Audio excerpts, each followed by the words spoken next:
get the little minimal there. All right, so what you're seeing here is a picture of two FLIR cameras, and this webinar is brought to you by FLIR because they sponsored it, so I greatly appreciate it. My wife likes it when I can stay home and teach, and I don't know about y'all, but we need more time at home. So what you're looking at is a picture of two thermal imaging cameras looking at the Max Firebox where we did training in West Virginia just recently. And before we get started, I want you to look at these two pictures really closely. Besides the glare on the K65, the K2, which is the inexpensive or more inexpensive camera, the picture's better. And most firefighters would stop right there and say, ah, look at that. That's $1,000. The one on the right, $7,000. That's what I'm gonna buy. But there's more to it than that. So we're gonna get into why you should pay attention to certain things and why certain pictures look better when we're outside of fire versus inside of fire, and the difference between the two main types out there today, which are situational awareness TICs and decision-making cameras. They're both necessary and purposeful in their proper environment and context. The perfect marriage is to have them both on the fire ground, and we'll show you how that works, and hopefully before we all retire that all this stuff's going to be integrated so we don't have to worry about it. So let's go forward here. So disclaimer, this is not a sales presentation. I don't sell cameras. I help firefighters get the cameras they need, and then I help them understand what they're using and how. You got a 20-year-old camera or you got a 2-day-old camera, we'll help you use it the best of your ability, but we'll also show you one of our, what we believe, the better 4 that are currently out there because of different features and different benefits and attributes. So I want you to educate yourself and demand better products. Go to the manufacturer, go to the salesperson, go. If your manufacturer doesn't have a way to take information back to them and improve their product, I would highly suggest that you go do business with someone else because they're not planning on improving it. Okay? The ones that I really enjoy working with, they have people that go out to live burns and they talk to the firefighters and they ask them, what do you like? What do you not like? What are some benefits? What are your pros and cons? You know what they're doing? They're listening, they're taking notes, and they're building the next generation of camera based on what you tell them. And that's what's missing. So make sure that's who you're doing business with, right? Because it's for the sake of you and our citizens, right? So a little bit of rock music in the background, but I want to start off with the why. Why do you need this? This is a very short snippet of our introduction to tactical thermal imaging program. And some of you have heard this before, but these are all things you don't or you shouldn't do in a fire. And they all occurred during my training. So I'm not throwing anybody under the bus, but my guys.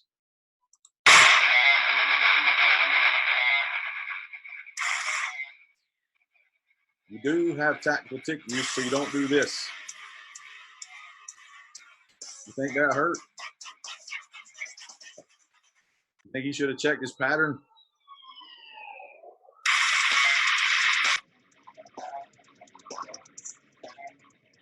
How about this guy?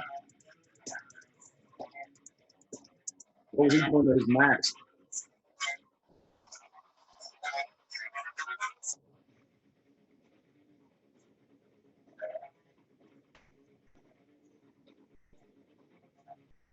Pause the video right there. What's wrong with these two brand new firefighters? Never been in a fire before. First fire they've ever attacked in a 1403 burn. They refused to use a thermal imaging camera. They allowed us to sit in the corner and video so we get extra footage. We promptly left after this evolution. What's wrong with what you're seeing here? I ain't even taught about what we're getting into. What's wrong? Somebody unmute your mic and tell me. What's closed? The nozzle. What's blowing over their head? Thousands of degrees of heat currents. Why do we wait till we're right inside the fire room before we open the nozzle? Is that a problem? Because they can't see this stuff. Does that make sense what we're doing? Because what's happening to the weakest link on their gear? Their face piece is just getting hammered. And if they need that thermal protective performance, they need that face piece, it's toast.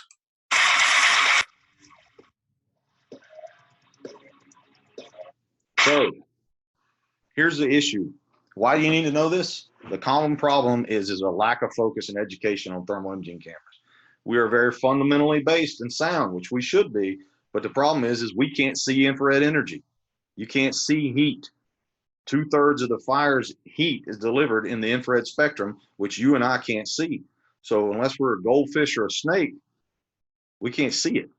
And the education and training of this stuff and the amount of upgrading technologies that has happened, it's all been neglected because all this stuff is moving at lightning pace and we're not getting educated on it. There's no actual certification in the fire service right now, officially, that says if you hold a thermal imaging camera, that you have to have this amount of training, this amount of hours.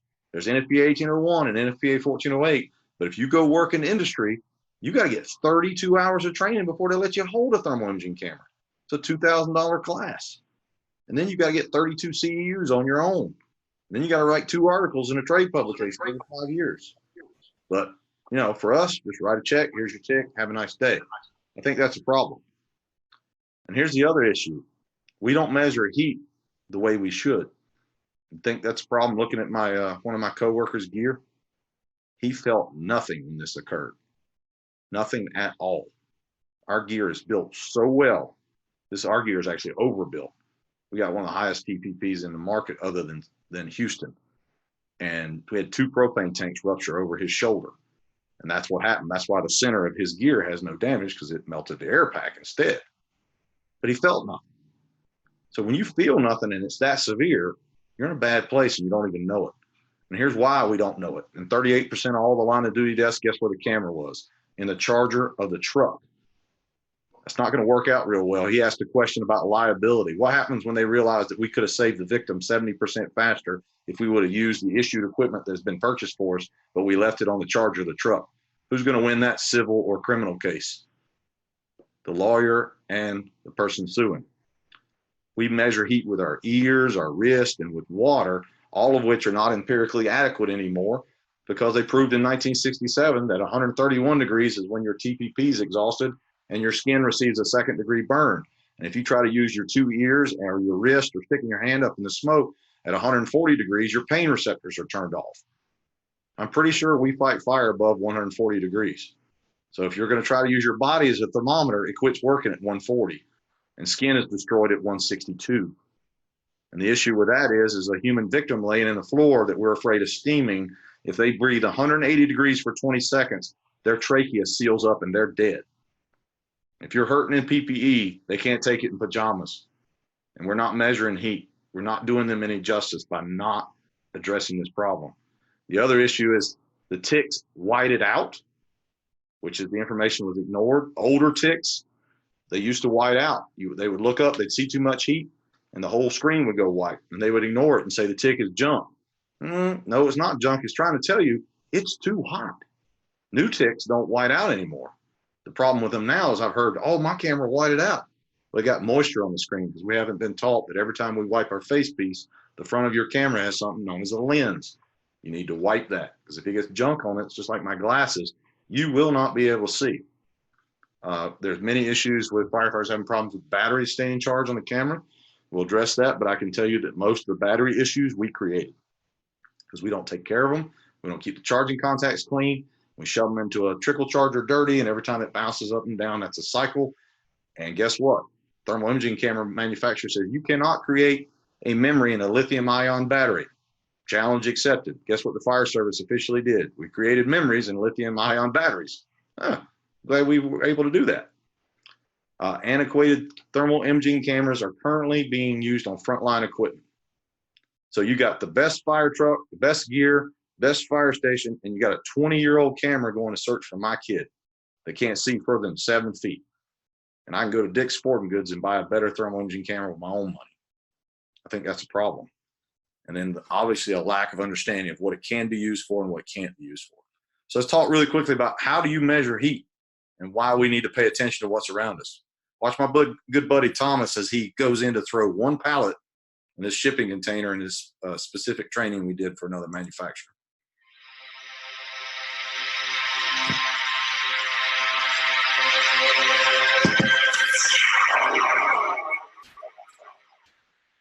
Look at the back of his shoulders. Watch again in slow motion as he exits the container. You think it matters? Look at his shoulders, his face piece, arms, and helmet. There's a reason he's running.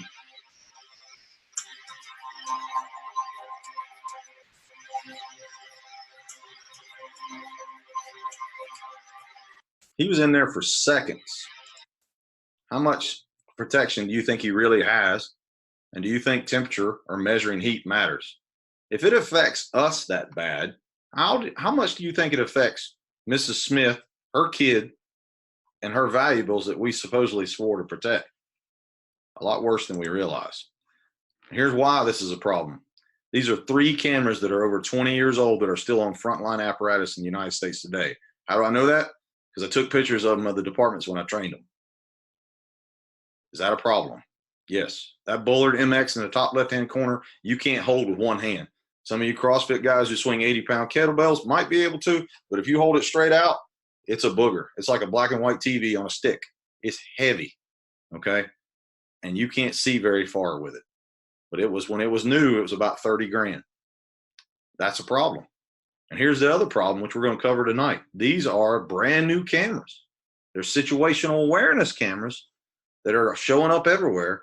And fire departments are throwing away their handheld decision-making cameras and using these instead. The problem with that is these have defined limitations, and they actually don't work as well as some of those older ones you just saw. We'll talk about which ones are better or worse and why. We're not going to slam manufacturers, but we're going to show you how you can use these to help yourself, help Mrs. Smith, help the citizen, and help whoever's in need. So here's your warning. Please don't use outdated technology with modern concepts and expect great results. If you look at the 2 pictures there, that's a 2001 Scott 160 in the bottom right-hand corner. And if you look at the top, what do you see? You see a brand or a 3-year-old camera called a FLIR K65, and it has something called image enhancement. It's 4 times the resolution of the camera below it, and it can see things you never could see before. It's pretty nice, isn't it? But we hadn't upgraded our stuff because we don't think it's important. Look at the difference between these 2. Some of you said you had the Bullard LDX or NXT.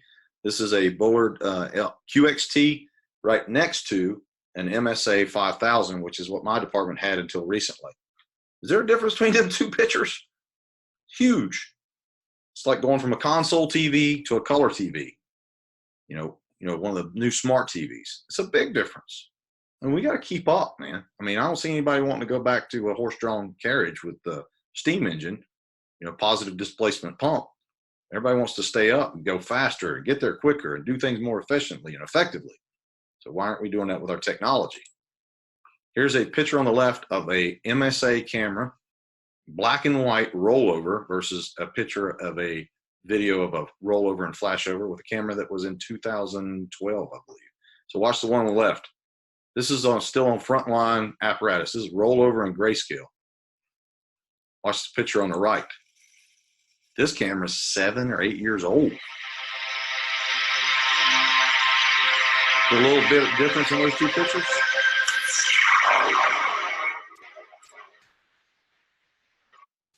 All it takes is staying up to date with what's going on. Nobody has any problem staying up to date with their cars, their TVs, clothes, and technology, but for some reason we don't want to stay up to date in life-saving measures that can make a difference for us. So let's look at what's next. This is a 360 view, your size-up view of a camera that we used in 2011. These are still on frontline apparatus. Tell me how good a picture you think this is. 2011 Scott Eagle Attack camera. Do you see much detail? Look at my buddy's helmet as he's carrying around. That's the true definition of a hothead. His helmet's 300 to 400 degrees, doesn't even know it. Now let's upgrade that a little bit. This next one is a Bullard LDX, I believe, when we were in Canada.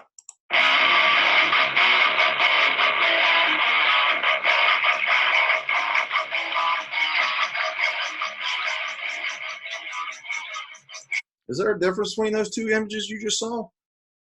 Vast. So let's look at some more. This is a Draeger UCF 9000 doing a 360.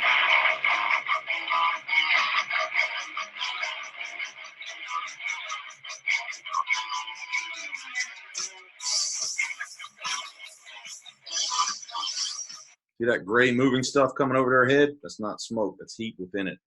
They don't even recognize it. So here's the point of all my rambling. Not all cameras are created equal, and all the cameras you just saw are anywhere from 20 years old to as new as 3 years old. I haven't showed you one that's brand new on the market yet. So let's look at why these cameras are not created equal and why you should understand your tools. Because I'll bet you if I asked you a Halligan bar is a Halligan bar and I handed you a Pro bar versus a 3-piece Halligan, I'd start an argument. Or if I said there's an Alkalite ladder versus a dual safety is the same, I might start a heated debate. But yet I'll put a thermal imaging camera in most people's hands and they'll say, yep, it looks like a TIC. Yeah, it is. There's a big difference in all of them. We're going to talk about why. So here's your 2 types of fire service TICs, why you should pay attention. There are 2 types. There's your situational awareness and decision making. Situational awareness had one purpose, to get you out of a jam, and you can use them for little extras, but in general, they were designed for one reason, to help you find your way out. If you got disoriented or lost, or to keep yourself from becoming disoriented, they helped you locate egress points, locate your crew, or locate the fire. That's what they're for. They're not designed for what decision-making TICs are designed for. They're higher resolution. Decision-making cameras are faster. They have a refresh rate of at least 30 hertz, and they're used for decision-making. 360s, make an entry, line or stream placement, line placement, searches, rapid intervention, and a whole lot more. There's a big difference why, or reason why, you could buy a situational awareness camera for $1,000 or less, but a decision-making camera can cost you anywhere between $3,000 to as much as $15,000. There's a reason behind that. And don't get caught up in the hype. Situational awareness TICs, like your MSA TIC, is not used for exact temperature readings, even though the instruction says it can be used for thermography. Thermography is the measurement of heat, the accurate measurement of heat. It uses a SEEK core in this thing, has a high distance to spot ratio, and can measure accurately in a non-fire environment. When you get in a fire environment with it, how accurate do you think they are? We'll talk about why none of them are accurate in a fire environment. They're not used for size up. They're not used for search or directing hose string. They are used, as I said, for staying oriented, locating the fire, locating other firefighters, and locating egress points. All right? Don't get caught up in what the salesperson tells you. Do your own homework. Okay?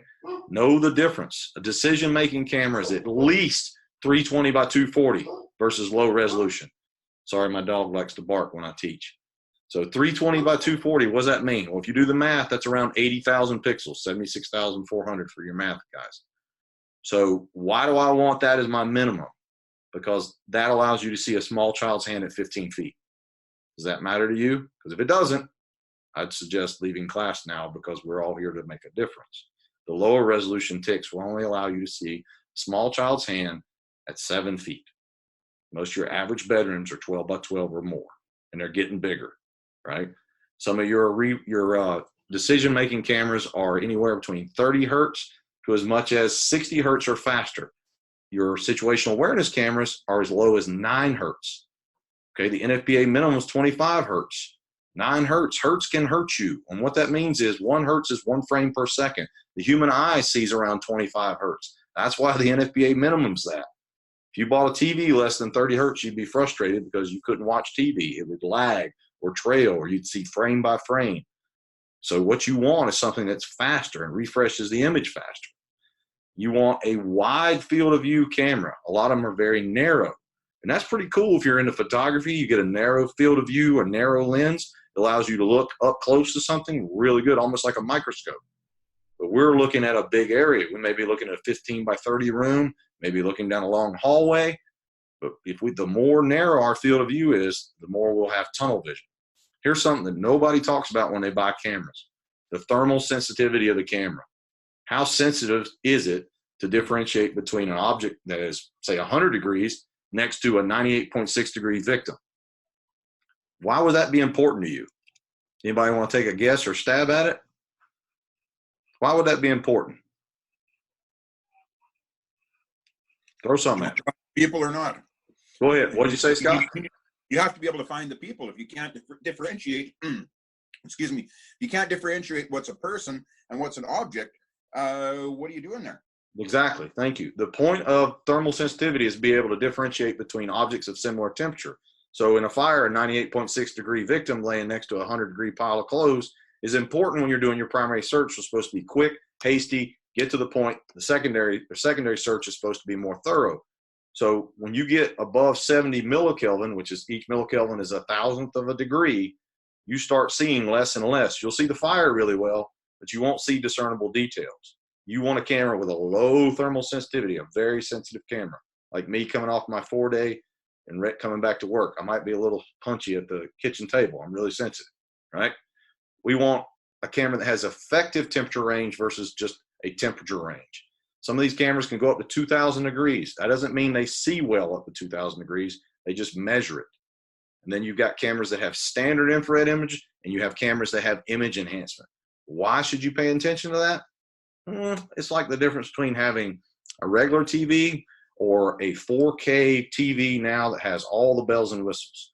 We can stand in our kitchen now 3 rooms away and watch TV with my bad eyesight. Why? We've got more pixels.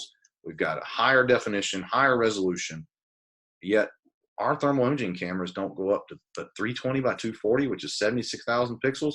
Why don't you look up the instructions on your TV and see how many pixels you got on your iPhone and your TV?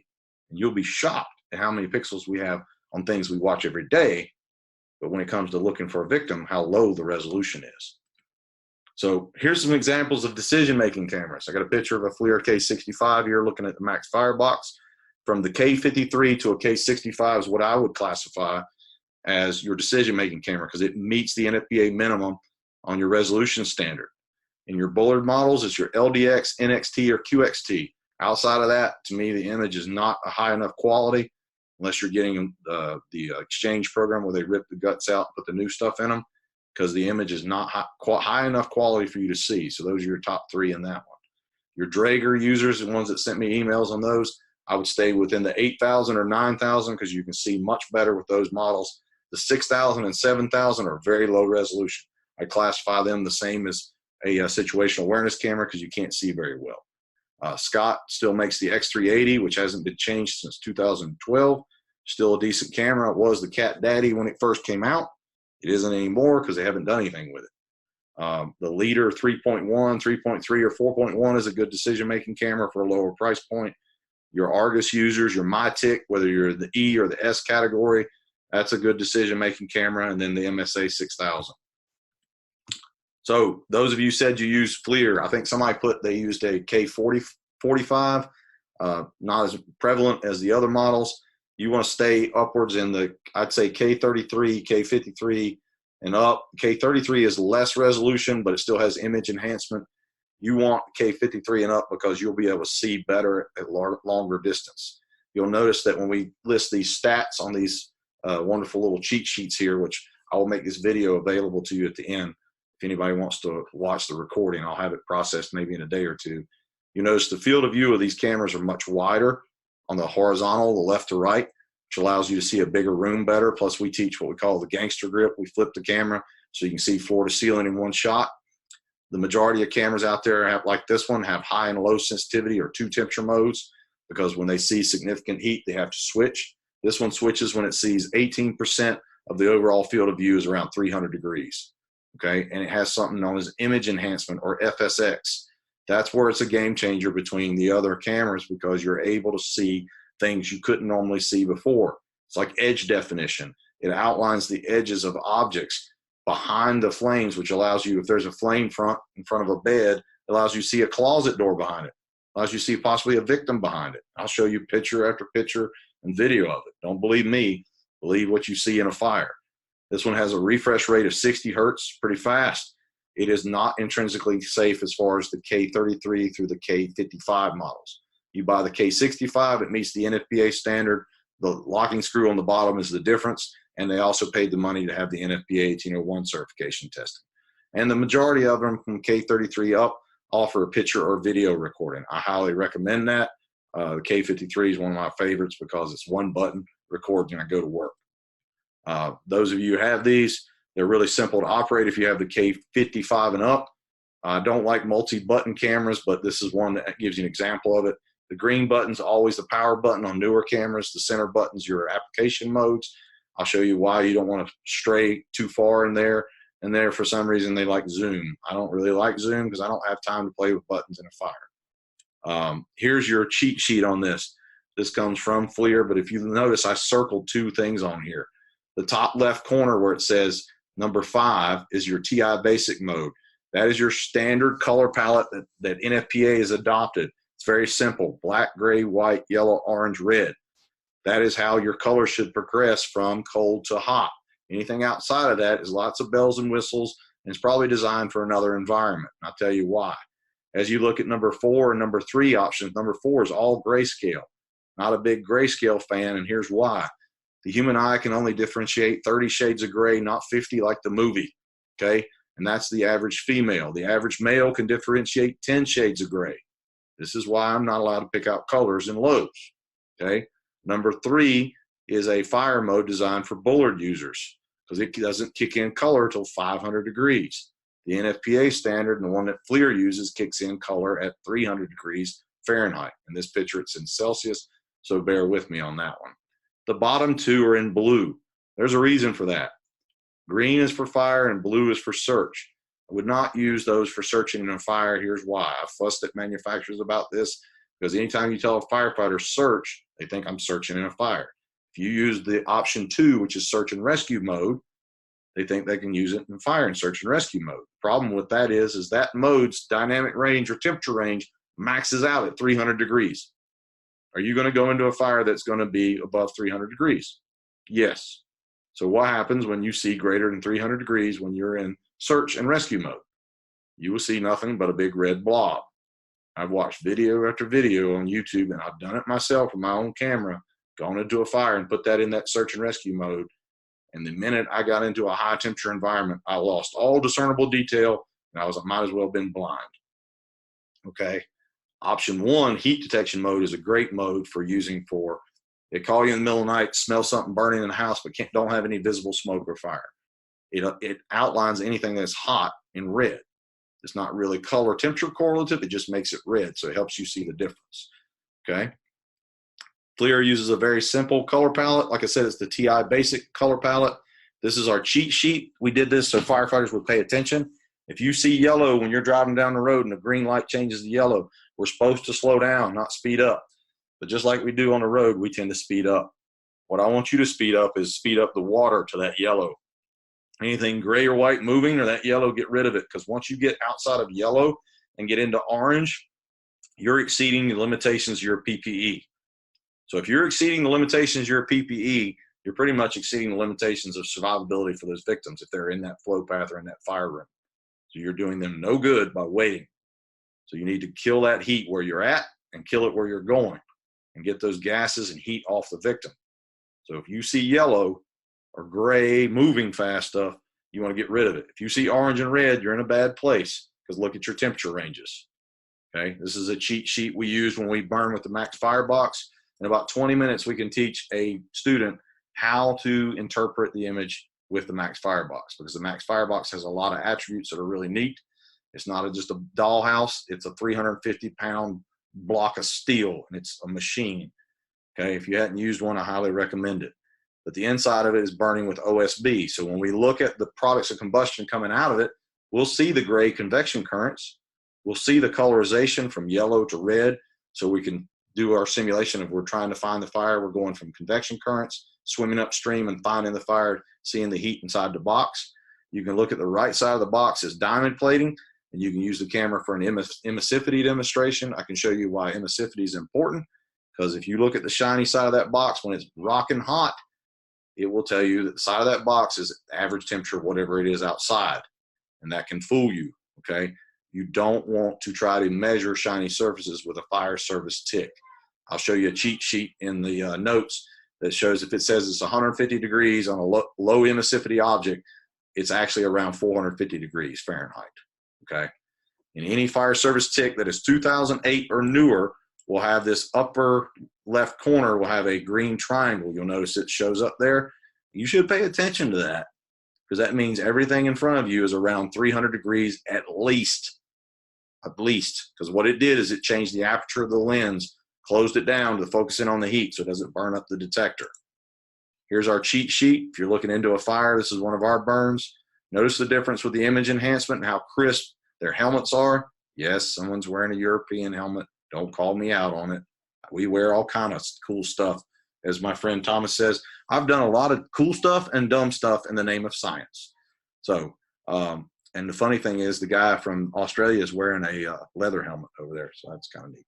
But you notice the edge definition in here. How you can see the corners of the Connex box. You can see through the flames and the chains and the OSB hanging from the ceiling. That is image enhancement. If you use the cheat sheet here, you can see that yellow is 300 to 500 degrees, orange is 600 to 800, red is 900, 1200 degrees. It's a bad day. We're just sitting there looking at it. And this was zero visibility. And here's a real life demonstration of it. Notice the image on the left and the image on the right. The one on the left is a GoPro. On the right is your FLIR camera. Notice what you don't see with the GoPro, but what you see with the FLIR.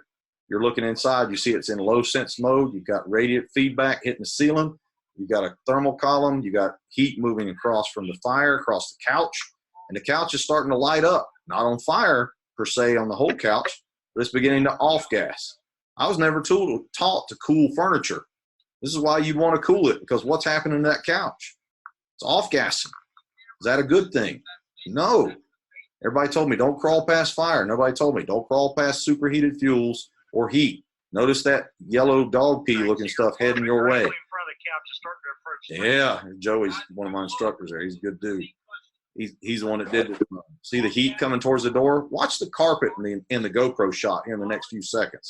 You'll see the thermal view. It'll start to pull. It'll actually pull the carpet. Watch, look, the carpet's pulling away from the door. That's how much heat is in that room. And yet I would have waited to open the nozzle the way I thought originally. Not now. I'm going to see the enemy and take care of it. Okay?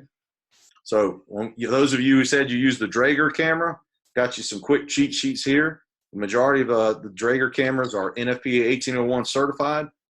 Unfortunately, this is a false statement by the manufacturer because they're certified by the 2012 standard. There's an 2018, and they got to meet it. So what you need to pay attention to is what standard do they get certified to and when? Because it changes over time. All of them are intrinsically safe, which means they won't create an ignition source in a hazmat methyl ethyl death environment. And they can see from negative 40 degrees Fahrenheit all the way up to 1800 degrees. That's pretty impressive. Draeger also records audio. You hear me? It records audio. When you're doing training, do not say things you shouldn't because they will play it back and remind you. Hint, hint. Okay? Well, guys, make sure you mute your microphones if you just joined. Notice that in this one, in the Max Firebox, you can see in the cameras in low sense mode, anything that's yellow is 570 degrees. You want to wait till you see color with this camera? No, sir, or no, ma'am. Because when you see color, it's too late. 570 degrees is outside the limitation of your face piece, your gloves, and your hose line. Your radio fails at 320. Think you don't want to wait that long. Here's your sheet for your Draeger. In the upper left-hand corner, you got a green triangle, which is telling you it's in low sensitivity mode. You can see the spot temperature measurement, which says it's 39 degrees Celsius. This is why we don't trust the spot temperature, because the spot temperature is a predetermined spot measurement at a predetermined depth. And that measurement can vary depending on what you point at and can be way outside of the limitation or way outside of what's actually in that room. As you can see in this room, it's a lot hotter than 39 degrees Celsius. So some of you said you used the Scott X3. You want to pay attention to this one because this one was made a few years ago, but it's still a pretty impressive camera. You see from negative 40 to 2,000 degrees. You're not sure why. Hey, if you got your your iPhone or your thing not muted, please mute it for me, please. Too late to what? Hey, Michael, can you hear me? Okay, you don't have time to see it? Yes. Can you mute your phone for me, buddy? I am so sorry. No problem. All right. So when we're looking at the Scott X380, you got a pretty high range you can see, but it also breaks the temperature down or the temperature range into 3 temperature modes: high, medium, and low. That's where it get a little sketchy with this one. Because I don't know about you, but I don't want to memorize 3 different color palettes and 3 different temperature ranges at 3 in the morning. It's very difficult to gauge, I'll put it that way. It does have some of the higher resolution on the market. It's 384 by 288 or 110,000 pixels. It's 60 hertz. It's fast. Has one of the highest distance to spot ratios on the market, and the X380N is intrinsically safe. Unfortunately, Scott hasn't done anything with it since they bought it in 2012, and unfortunately, there's been a lot of customer service issues. Used to be one of my favorite cameras, but nonetheless. So here's what it looks like moving into a fire. You look into this fire room, you would see gray, you would think it was cool. Unfortunately, in low sense mode with the ISG, gray and white is approaching 600 degrees. And I would look at that floor and think, oh, that's cool, I can crawl across that. Well, you can, but it's going to get real hot real fast because yellow is 600 to 800, orange is 800 to 1,000, and red is anywhere between 1,200 and 2,000 degrees. That's a pretty wide range. And you have to pay attention to that symbol in the upper left-hand corner if it's in high, medium, or low sense, because that tells you where you're at temperature-wise. Here's your cheat sheet for that. Notice that little dotted line I put across the middle of the room? That is known as the thermal layer. A lot of us, including myself, have taught, watch out for that descending thermal layer. It's like a broiler. It's heating up everything in the room, including you and the victim and the furniture. The problem with trying to look for the thermal layer is depending on the manufacturer, the thermal layer can vary. In this one, the thermal layer varies based on which temperature mode you're in. If it's in high, medium, or low, it can be in 3 different places. If you're using a particular camera that doesn't show colorization to 1,000 degrees, you may not see the thermal layer at all until it's too late. So you better pay attention to your camera and know it.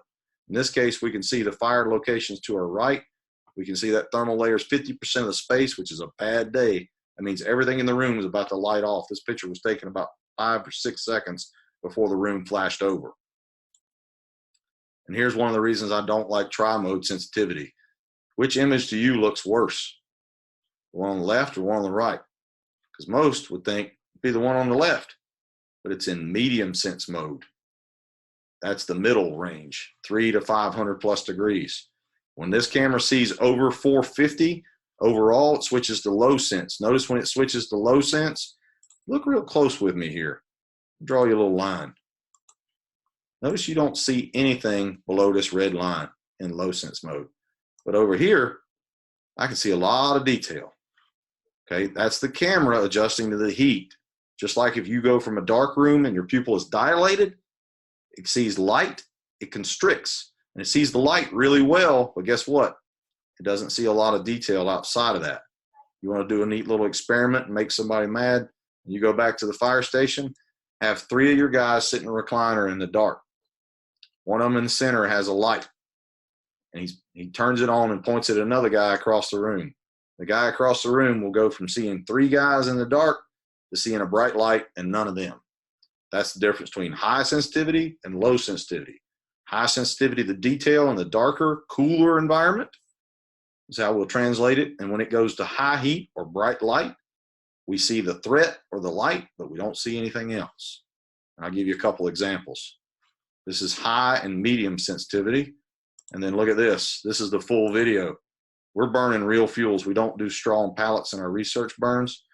Camera's already in medium sense mode. Look at the gray scale moving across the ceiling and cutting across the top of that threshold. See the yellow already forming? That's 300 plus degrees in that room. As it goes into the next room, it cools as it mixes with those gases, and it starts to heat up that next room little by little. And it's not for every 1 minute you leave it unchecked, it doubles in size and intensity. It's for every 18 degrees squared, it doubles in size and intensity and air entrainment. And that's not my numbers, that's Dr. John L. Bryan's. Look it up because he learned how to do that burning real fuels, and he's the one that built fire protection extinguishing systems, and he's the reason why you have a certain distance between your sprinkler heads. He's the one that figured that out. Notice the descending thermal layer. You're at medium sense mode. Watch what happens when this thing switches to low sense. Boom. Hey, where'd my color go? Boom, there it is. I changed my focal point. Came back. Now it looks really bad. When it goes to low sense, I lose that. And you get fooled by it because we don't know our camera. One really cool feature about this camera, though, those of you who have it, and a lot of people don't use it, that's why I wanted to show you this, is called the cold spot tracker. How many of you were trained to look for a victim in cold smoke? Because all my department did for years, we do search training and we use fake smoke. What's the problem with training in fake smoke? Somebody want to help me out? What's the problem with training in fake smoke to search for a victim? Anybody?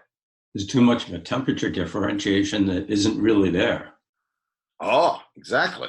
It's not much of a temperature differentiation. Not too much. If I'm in cold smoke and you're 98.6 degrees and I look at you with a TIC, what are you going to look like with a TIC in cold smoke?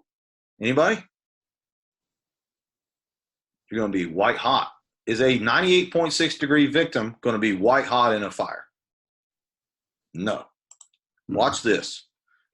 This is the guy who got me started in thermal imaging. He used to own this company, not Scott, but ISG. He buried himself under some pallets after we burned this room. You're going to turn this camera on cold spot tracker. Watch really closely. It goes from hot spot tracker to cold spot. It's locating something cold under those pallets. What does a firefighter wear that stays cold all the time, especially if you're a heavy breather like me? An SCBA cylinder. You see Mr. Bobby Kyle now? Yeah. That's why a cold spot tracker is important, because you're going to find a downed firefighter or a victim, or those of you who've had the misfortune of going into a hoarding environment, it will find the pathway, because the pathway is the shielded insulated path. It's not just heat. We need to know the whole environment.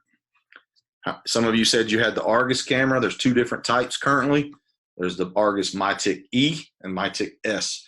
E stands for economy, in my opinion. It's the cheaper version of the S, but to me, I would buy this one just because there's not much difference between it and the S. The S has a larger screen, but I don't need a 2,000 degree range when this one only goes up to 1,400 degrees. Good camera for the money. One of the things that they did I thought was really smart was we like to break things. They made it really durable. Bullard and Argus probably make the toughest housing out there. But one thing they did that was really smart was we like to break the germanium window. If you notice in the front of the camera, when I told you need to learn to wipe the camera or wipe the lens, this is the germanium window. Germanium is a thin piece of metal. It allows infrared energy to go through. This is the eyesight or the optical system of the camera. If this gets clogged with crud and moisture, it can't see. But they made it really wide so you could wipe it with a gloved hand. They also did something else that was really unique. If you break your germanium window on the majority of fire service TICs, you have to spend a lot of money, send it back, and get it repaired. The Argus one, you can spend $200 and pull out 8 screws and change it yourself. Which one would you rather do in the day of budgetary constraints? Definitely want to save a little money nowadays. So this camera has tri-mode sensitivity. I told you I'm not a big fan of that, but the one thing they did differently I thought was pretty smart was they don't change the temperature bar. It just says 0 to 2,000 degrees, that's the range. Never changes. What changes is that little triangle in the upper left-hand corner. This is the part that gets a little confusing. If you don't see a triangle, you're in high sensitivity mode, 0 to 300 degrees. You can stay high, as my friend Joe DeVito says. When you see that triangle, you need to stay low and you need to be flowing. Because in front of you is at least 300 degrees. Use the microphone for me, buddy. No.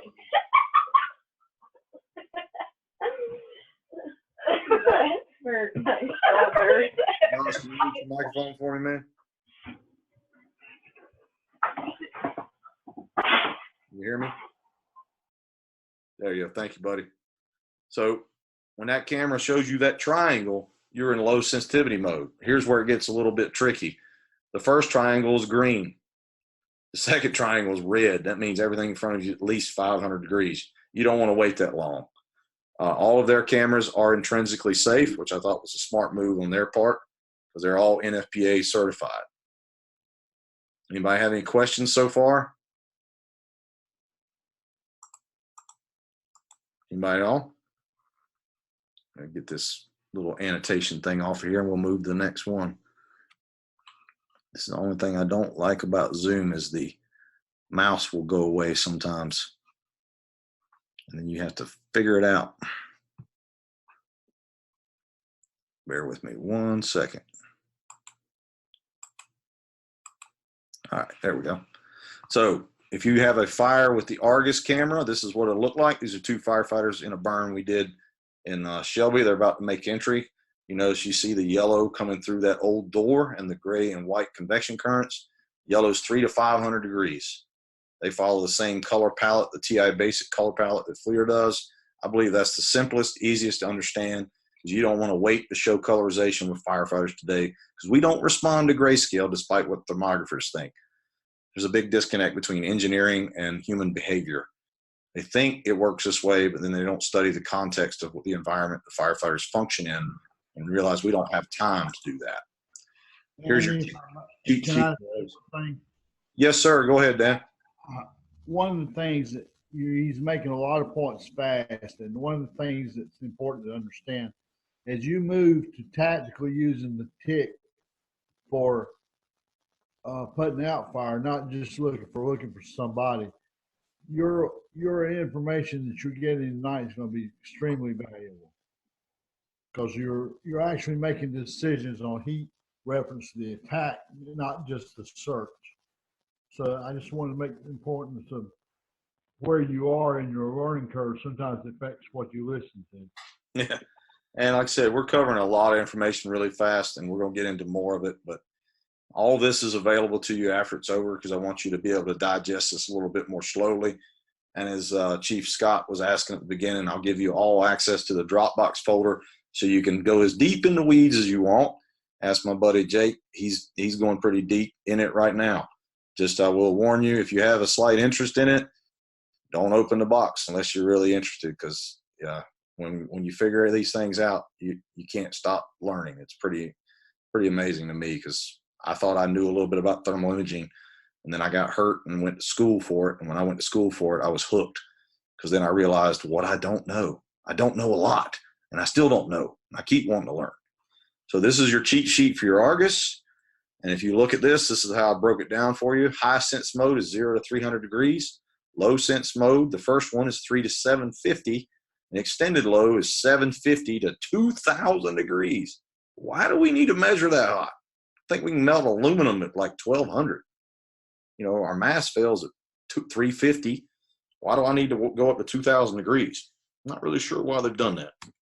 So here's your quick video of what this camera looks like. Notice that the green triangle is engaged in the lower left corner. This is an Argus My 320.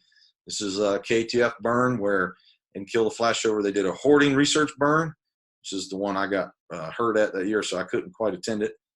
And if you look really closely, you can see the convection currents coming over the top of the porch. Notice when we zoom in on the door, you see the yellow coming out. Let me go back to the door. There you go. Look at that. There's a lot of heat coming over the piles of stuff that we piled in that house. Loaded about 10,000 cubic feet of stuff in there.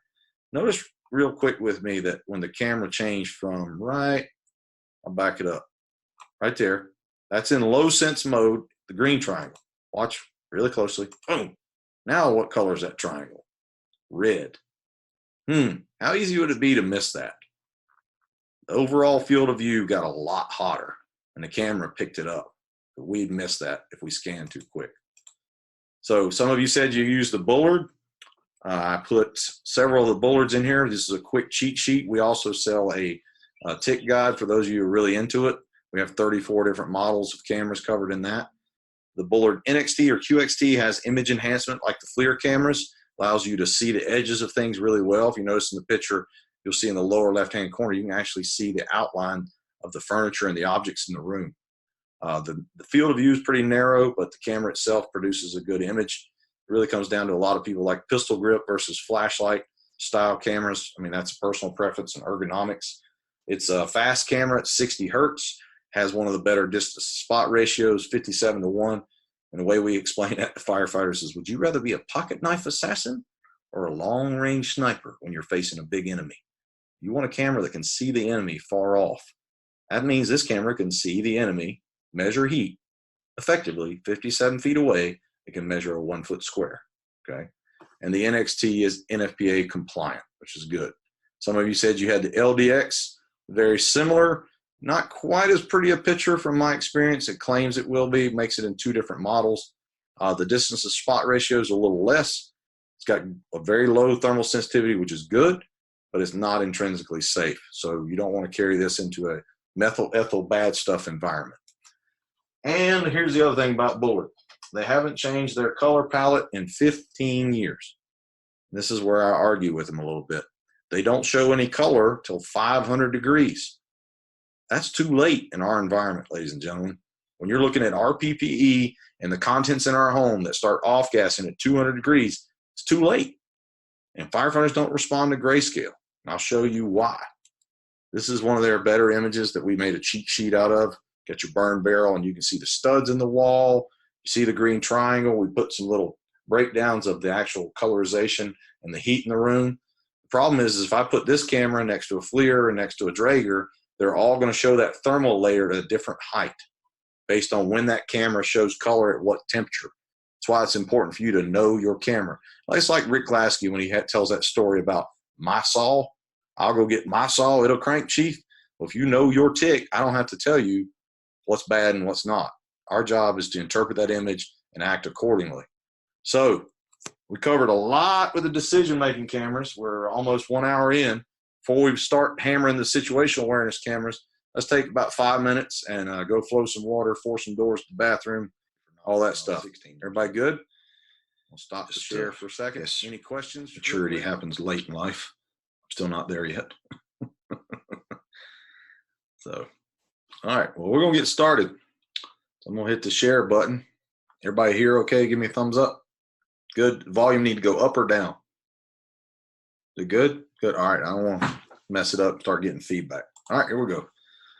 So, anybody follow Dr. Gassaway? I love some of his stuff, especially a lot of it, his main quote, which is situational awareness means to be able to see the bad things coming in time to prevent bad outcomes. I couldn't think of a better way to explain what we're about to talk about, which is see those bad things coming. This was a picture taken by Joey Baxa, one of our instructors in West Virginia. He's looking down the hallway, and he takes this with his 35 millimeter digital, really nice camera. As a firefighter lifts up the camera and puts it in the gangster grip mode. He's looking down the hallway. Do you think that firefighter can see that infrared energy over their head? No. If we leave that door open where they're looking down that hallway and we don't do anything, you think we could see what's about to happen here in another minute or two, maybe? That's going to get worse, and that thermal layer is going to descend. So situational awareness TICs are allowing you to see things that you wouldn't normally see, right? So why do you need them? Well, here's the scary part. They did some research several years ago. Of course, us being firefighters, we like to read Facebook and Twitter, but we won't read these research papers. We'll argue about them, but we won't read them. Properly trained firefighters equipped with a thermal imaging camera, when they became disoriented, they found their way out 100% of the time. Is that worth it to you to go, when we were having the discussion at the beginning of class, to own your own situational awareness TIC, whether your department can buy one or not? And yeah, check with your policies and procedures, make sure you're not violating a safety standard. I get that. But the reason I had 2 of them on the back of my truck wasn't because the department endorsed it, was because I could lay in bed and sleep at night knowing that the 2 people that I really worried about when I wasn't there had a way out. It's called secondary means of orientation.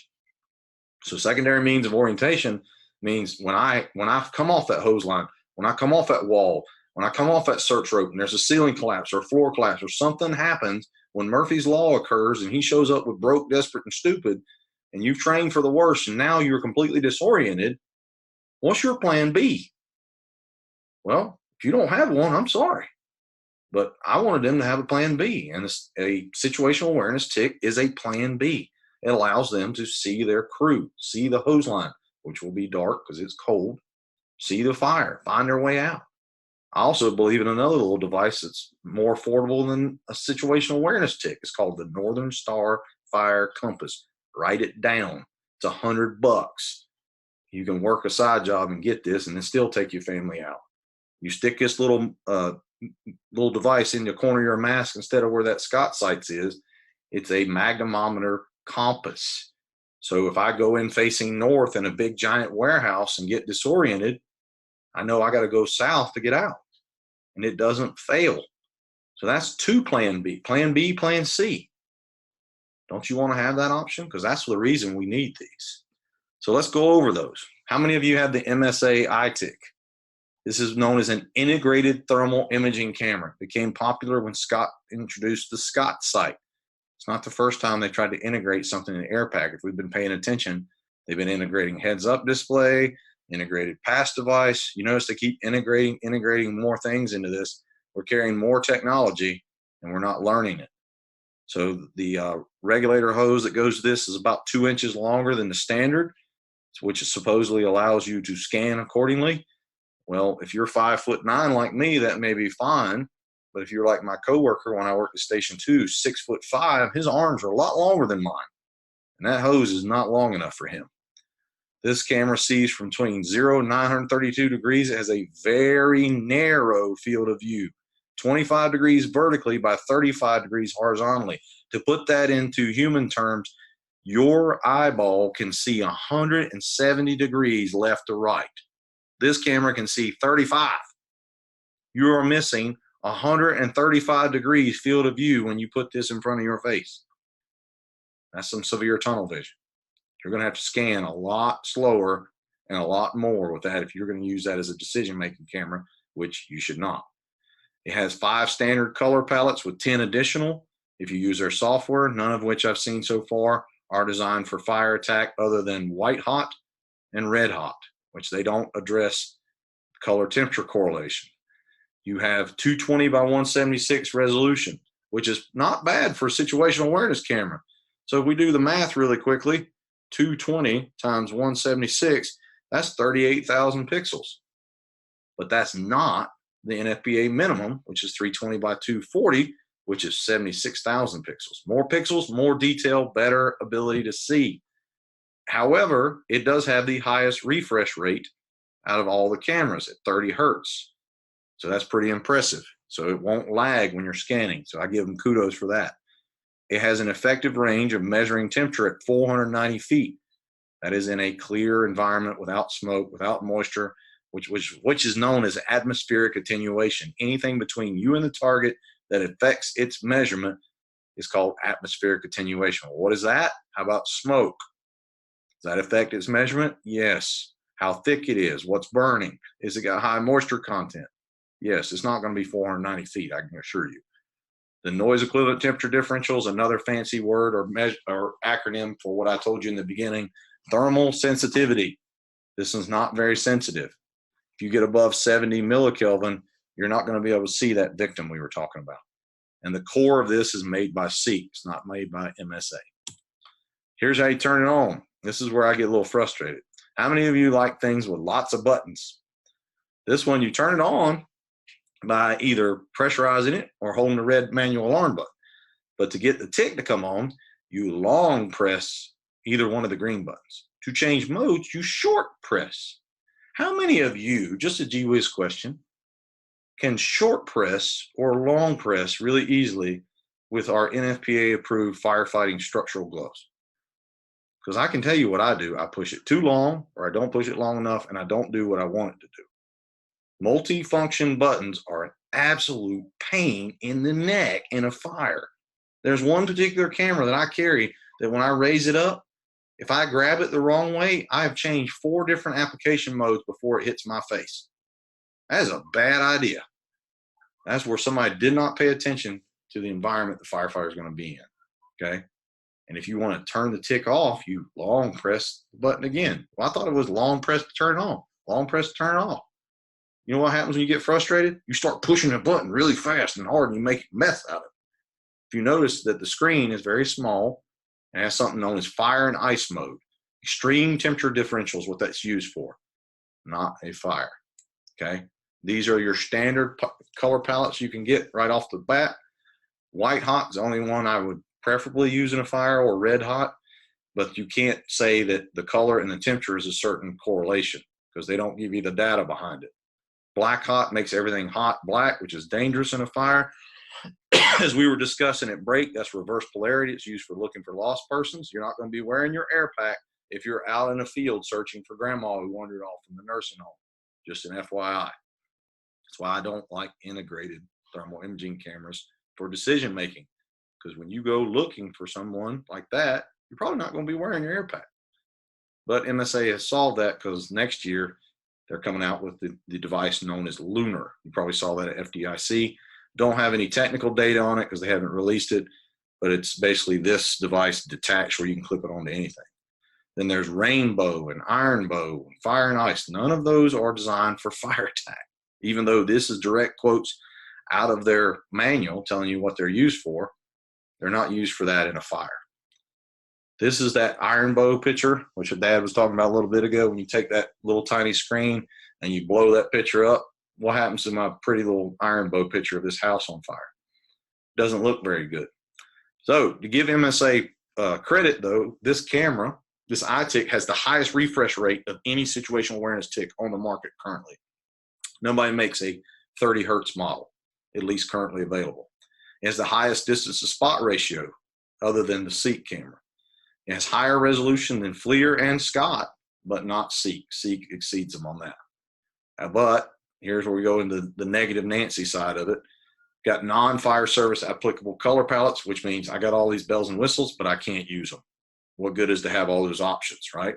So don't use these in fire attack, please. If they ask who told you that, you send them to me, and I will gladly explain it to them because nobody else is. Black Hot, Rainbow, Iron Bow, and Fire and Ice are not designed for fire attack. They're designed for low temperature, low contrast environments. Call up a thermographer. Call up anyone that trains people in thermal imaging, and they will tell you these are not designed for fire attack. Iron Bow, that picture you see on the right, the reason that's so popular, it's one of the most favored videos you can see online for thermography because people like the way it looks. It has nothing to do with whether it's good or not. It's popular. So some of you said you had the Scott sight. Well, let's break this one down. It's your standard mask, but Scott came up with a way to modify it where the TIC that's on the outside and the in-mask display are Bluetooth together because per the standard, you cannot drill a hole in your mask, which I don't want to drill a hole in my mask either. I understand that. Here's the disclaimer though. This camera does not measure temperatures accurately or cannot correlate a red to a certain temperature or orange to a certain temperature. Here's why. It's basically whatever you see in front of you will either be black, gray, white, yellow, orange, red in what's known as a span. If I stand outside, and you can try this on a sunny day or a warm day, you just put your Scott sight on and look at the roof of your house or any house, it's going to show up red or white hot. It's going to look like it's on fire, but it's not. Then when you go into a fire, you will see red. That may be the fire. The problem is a situational awareness TIC, most of them cannot correlate temperatures with certain colors. They're just whatever's in front of you is measured, and that gives you what is known as an apparent temperature. An apparent temperature is an estimate, by the way. The MM TIC is known as a mass-mounted TIC. These are your parts. Basically, you have two key parts. You got your TIC, which is on the outside. That's made by FLIR. And then you have the in-mask display that goes with the nose cone. Here's where we get interesting. You turn it on, the little buttons on the top. Notice the germanium window that I told you had to wipe if it gets moisture or junk on it. Has anybody tried to wipe a dime-sized germanium window with our NASA fat finger gloves? You cannot. It's almost physically impossible. My 9-year-old could wipe that with her finger, but not even with a glove on. It's too small of a lens. So when you get it occluded with moisture or insulation, it stops working. So that part needs to be fixed. The other part of this is a 9 hertz refresh rate, as Paul was mentioning in the beginning. Why is that important to you to notice?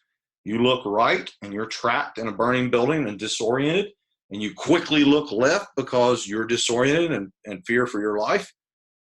When you quickly look left at 9 hertz, you missed everything in between as your head spun around because at a 9 hertz refresh rate, it cannot keep up with the speed of the human eye or the speed of how fast you scan. Well, you'd say, well, that's not nice of them to make it 9 hertz.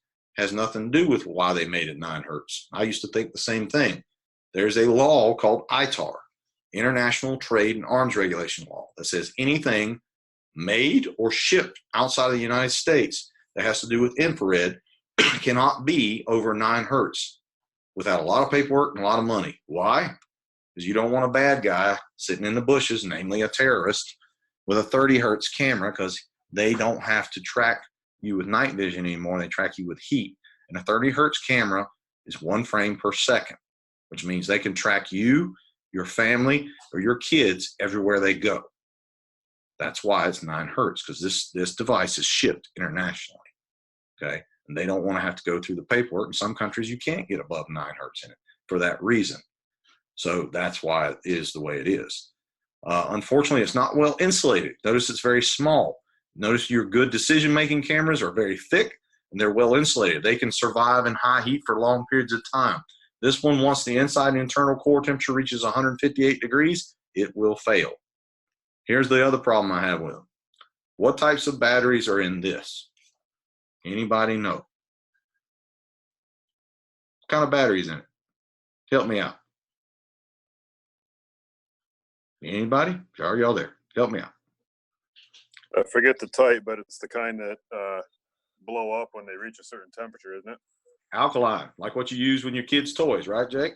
Right? All right. Yes, sir. So an alkaline battery fails at 302 degrees. Do you want 2 alkaline batteries underneath your chin and 3 alkaline batteries to the right side of your face? And you give me the ability to stand up and see, because I got good gear and now I can see what's happening to those batteries. They are doing this right here. Alkaline batteries may explode when exposed to severe heat. Look where that is, right beneath your nose. Is that where you want it? Because here's a direct quote from the battery manufacturers. You ready? In very rare cases, a battery explosion can cause injury. If you happen to be too close when it explodes, you could get shards in your eye. If you need immediate medical attention, moreover, a battery explosion in high heat environment, where do we go, could produce enough energy to start a fire. Apart from these worst case scenarios, the most serious consequence of a battery explosion is the release of potassium hydroxide. Those of you that are hazmaticians, not me, would know what that stuff does to you, but it's a bad day. Okay. Thank you, Jake. So when we look at the Scott sight from the pro side of it, not the con, since I just beat up the batteries, these are the 3 options you can put on this. And most people don't know about this. If you will download the Scott sight app, it is free. You can go in and change the way it looks. It has a dynamic, fixed, or gray color palette. I recommend you stay in the dynamic, and you can use type 1, type 2, or type 3. When we were playing with it, type 3 wasn't available. Type 3 was the best one. I think that's in phase 2. You can actually have a color bar on the left-hand side. I don't know if they got that fixed or not. I like that a lot better. Plus, it showed the battery life of both, and it took the spot temperature off. So this is what it would look like. It's pretty sharp, but it's in a thumbnail size screen, which is very, very small and hard to see for us old guys. So the fixed color palette, not a big fan. It makes extreme differentiations between high and hot and cold, which can be kind of confusing. You notice the firefighter doesn't stand out very well. Grayscale, not a big fan of that, because I told you why. Because it's hard to tell me what's the hottest thing in this room. You know, I always love this picture. I never pointed this out to y'all. What's wrong with this picture with this firefighter? Anybody figure this out? I'll give you bone. I will send somebody a sticker and a t-shirt if you can tell me what is wrong with this picture. Brand He new. ain't flowing water. He's not flowing water, but that's not it. You're close. And he's in the heat right above his head. Like he's only seconds away from getting the heat. Well, that's true, but there's an even bigger problem, Chief. Anybody else figured it out? Does he have fire behind him? Yes. That's it. Yeah. Who is that? Jordan. Jordan. Send me an email after class, man. All right, we'll do. He went through the fire room to get to what? Who knows? Because he didn't have a Scott sight. He went right through the fire room with a nozzle and never even seen it. Good job. Yeah, I knew somebody nailed it. All right, so if you hadn't downloaded the app, look over here on the right. You see the little button there. I snapshotted it for you. You can download it iPhone or Android. Colors and temperatures are not correlative, so don't get caught up just because I see red, it's hot. It just calculates a range of it, and it's known as apparent temperatures. Well, what is apparent temperatures? It's an estimate. It could be several hundred degrees hotter. I'll show you a pretty cool chart here in a little bit. They're meant to be used as a guide not as an absolute. These are not thermometers. Neither is your big decision-making camera. Here's the thing that most people don't know. I learned this the hard way. If you have a Scott sight or anything that uses batteries in a fire, use only fresh batteries, and they have to match in brands. Did you know that? Because when you start mixing brands, do you know you increase the possibility of a fire explosion? And I like how they say it. In rare cases, it's like listening to the prescription drug commercial. This will help you cure headaches. Side effects could include blah, blah, blah, blah, blah, blah, blah, and death. They have to list all that stuff. Well, they have to list that if you mix these batteries in your type of environment, it could go bad for us. But here are the type of batteries that are approved if you use fresh batteries in these, which are the Energizer Industrial, the Duracell copper type ones, this particular model here, or the Quantum ones. There's a Rayovac one. Don't mix brands. Like I tell people about fire service ticks. Don't have 3 different fire service ticks on the fire ground and expect to perform well when they speak 3 different languages. So like I showed you a minute ago, there's your battery clip pack that powers your in-mass display. One of the biggest complaints I've heard is that these fail constantly. We did a 90-day evaluation with them. My Scott sight spent more time not working than working. I couldn't get the 2 to sync very well. So moving on to the SEEK. The SEEK has become very, very popular. It is a good camera for the money. So let's learn the ins and outs of it. I'm giving you the pros and cons of every camera.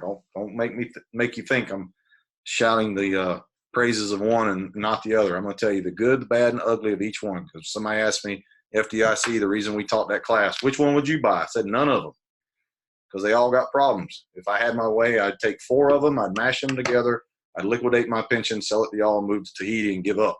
But I'm not that way. And plus, my wife won't let me liquidate my pension. So the SEEK is a very small, almost cell phone-sized fire service grade thermal imaging camera. They came in with what they called the Reveal Pro a few years ago, which wasn't necessarily fire rated, but that's when I got my hands on one. The Fire Pro is a lot simpler to operate. My big complaint about them, though, is those 3 buttons you see here that look really huge. You can't operate those with a gloved hand. So you have to turn them on without your gloves on to start with. Has a very narrow field of view, 32 degrees. I'm not a big fan of that.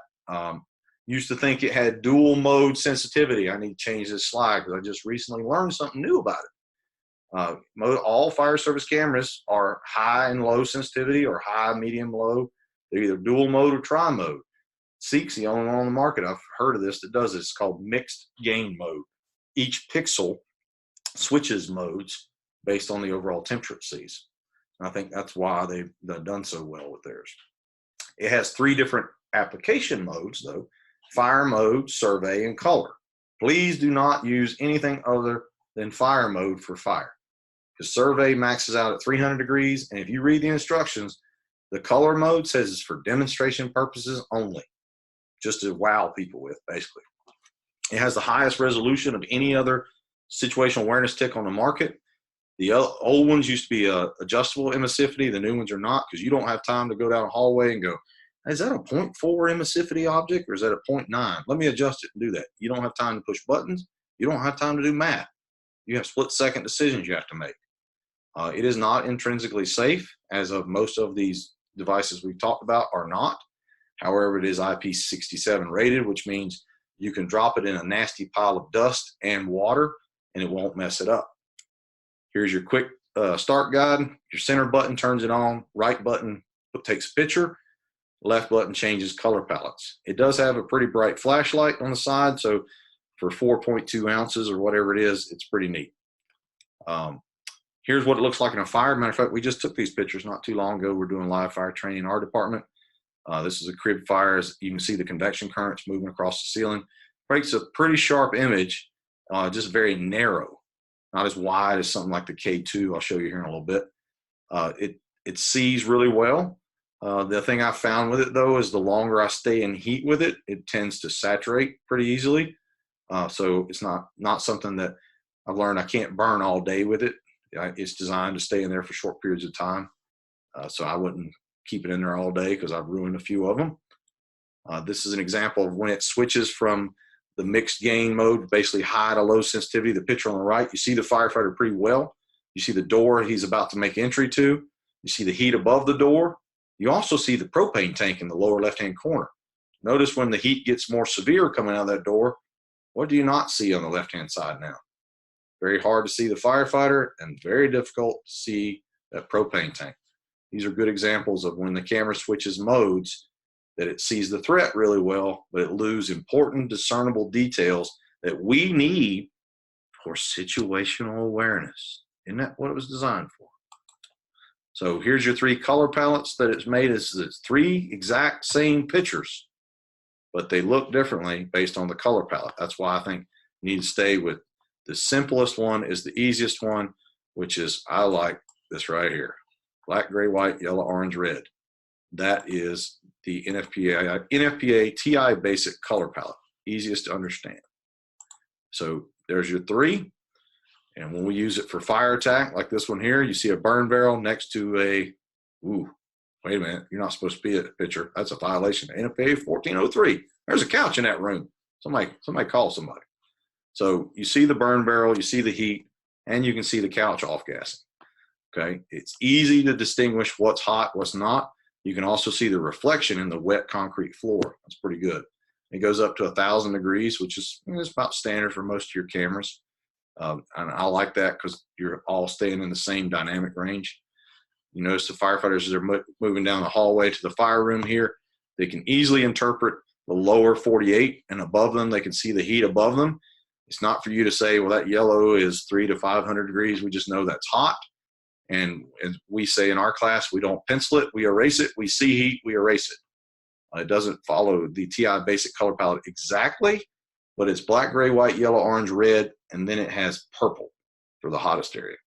So far, I've only seen purple with it once, and it quit working after that. So it's, as a direct quote from the instruction manual, it says, this mode is specifically designed for locating hot spots in a fire and during 360-degree size ups and overhaul. Not for fire attack, not for enhanced stream placement, not for search, but we found some interesting uses for it we'll cover. Here's rainbow. You think that's a good one for attacking a fire? Because by my estimates, the way I was taught, green or blue would be cool to me. It's cooler. But green or blue are the top half of the door where the convection currents are coming out. I don't think I'd want to stick my hand in that. Their recommendations use this for demonstration purposes. Low temperature assessments, like I'm in Mrs. Smith's house and she says, I smell something burning, but I don't have any smoke or fire. And you start looking at outlets and light ballast. Could be useful for that.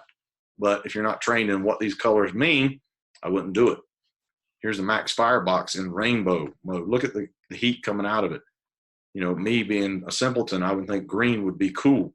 Green is the outside edge of the flame. I don't think I'd want to put my hand there. And here's why it's designed for demonstration purposes. It makes a pretty amazing picture looking at the side of the Max Firebox, doesn't it? And there it is. It's best suited for the classroom, which highlights areas of heat, colorful borders. It's a demonstration mode. It's not for fire attack. Nobody reads the instructions. The survey mode, though, however, you can use for a lot of those other purposes we talked about. Overall, searching for people outside, not for in a fire, because it maxes out at 300 degrees. And you don't want to saturate it and have no discernible details. So that color palette is for low temperature environments when you're looking for specific things. Here's what we've found you can use it for, even though they don't recommend it. If I'm a department that has no money, and I bought one of these things and I'm doing my 360 and I see this heat signature on the top half of this window, I'm not going to gauge this as an accurate measurement, but I could say, you know what? Might have a problem there. I can locate the seat of the fire. I can check for victims really quickly, and I can determine the fire location and severity. I'm not going to trust it, but I'm going to say, when in doubt, check it out. That's not normal. I've got a heat signature above that window that is highly unusual. And for the biggest thing is improved situational awareness. I often miss things that are over my head because we're not yoga instructors. We put all this gear on, it cinches our shoulders down. We wear the big helmets, it leans us forward. I'm not going to get into the Euro helmet versus leather because I like my leather too. Don't get started. Don't fight me. But we can't look up as well when we miss superheated gases or convection currents over our head, and they go unnoticed. We miss things like thermal layers and that broiler that's coming down. If you use this TIC tactically, or if you're in there like most of us, in most of the world today is reduced staffing, you're on the nozzle by yourself because the guy behind you is searching, you can take a quick check of the environment around you and make sure you didn't miss anything. So that's where it pays off. Here's where I found this TIC is very, very useful. Rapid intervention. You're working up close. You're moving towards a downed firefighter. You can quickly scan them and tell a lot of things. Are they moving air? Is their face piece on? Is their regulator connected? Is their bottle dark and their regulator line dark? That means they're moving air, and all I need to do is package and haul butt and get them out, right? Is their waist strap buckled? Is that important for you to know? If you've ever tried to buckle one in zero visibility, yeah, it's important, right? So that assessment I just described, I can do before I even lay hands on them. They're laying in the corner, buried under some stuff, and I see their head sticking out, their face piece is on, their regulator on, their lines on. The line of duty death we had in 2016, the attack crew literally stepped on a downed firefighter. There was no mayday called, came up on top of him. He was buttoned up, sealed up, had everything on. He wasn't breathing because he was out of air. Okay? By looking at him really quickly, they could tell his face piece is hot, bottle's not dark. He needs air, even though he had everything on. So that's a way you can save time when time is of the essence. Okay? With rapid intervention, you don't need a heavy, bulky item hanging off you. I still don't understand why manufacturers make RIT packs, which are supposed to be rapid, then they make them weigh the size or the same amount as a 350 small block Chevrolet engine and expect you to drag that through a house and round corners with it and get to our down brother or sister quickly. So the last thing you need is more heavy equipment to slow down rapid intervention. This little device with a flashlight can help you see quickly and get out of your way. It's not an entanglement hazard, and you can guide your crew quickly with it without having a large handheld TIC. Okay. This camera actually gives you better resolution than most of them. As you can see in this picture here, they're making the assessment of this firefighter and starting to package him or her. Also has a higher refresh rate than all of them except for the MSA. It's 15 hertz, not 16 hertz. Need to fix that. So what's new? Let's talk about new stuff. FLIR sponsoring this. They got 2 cameras that we really need to talk about. One of which is the brand new K1. So I was fortunate enough to burn with them recently and see this thing in action. So it's a pretty neat little device. It follows the same color palette as their other cameras, so you don't have to relearn anything, and learned a lot about it. We're going to go over it real quick. So the K1, it has a very wide field of view. Well, that's your first benefit. You want to be able to see the environment better. Works really well in gangster grip too. We got to play with it that way in Caddo Parish, Louisiana. Downside, refresh rate 8.7 hertz, 9 hertz. Got some definitive lag to it, so I didn't like that. But the 160 by 120 resolution camera is equipped with something known as MSX, which makes it pretty sharp if you got any visible light because you have a digital camera and a thermal camera overlay. You go into zero visibility, that kind of changes things. But you know what they did to cheat on that, which I thought was pretty smart? They added the brightest flashlight I've ever seen. It will almost blind you. Between it and my Fox Fury light, it knocks your socks off. Unfortunately, the thermal sensitivity is pretty high, which doesn't see the victim very well, but it's a situational awareness camera. We're trying to find our door, find our way out. But the only fire service TIC that I know of on the market, period, that provides radiometric images and stores 10,000 of them. Well, why is that important to me? Well, a radiometric image, which is really interesting to me because UL does all these studies on thermal imaging cameras, is something that they fail to mention every single time. A fire service TIC, every single one of them on the market, does not record radiometrically. Radiometric means this: every pixel is a temperature measurement. Well, a radiometric image stores every single pixel. So when you snap that shot of that couch and the fire moving off that couch down the hallway, a lawyer or a scientist can go back and look at that image and say, the corner of that couch was 672 degrees. Why is that important?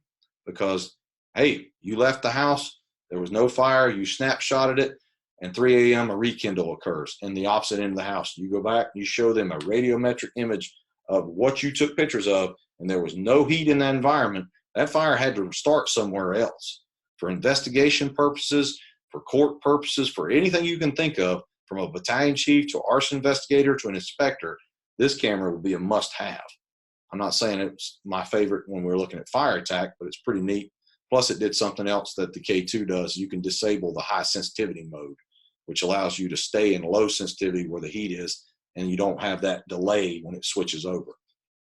If you look at my buddy Mike's picture he took here, he is about blinding us in the zero visibility smoke in Caddo Parish with that camera.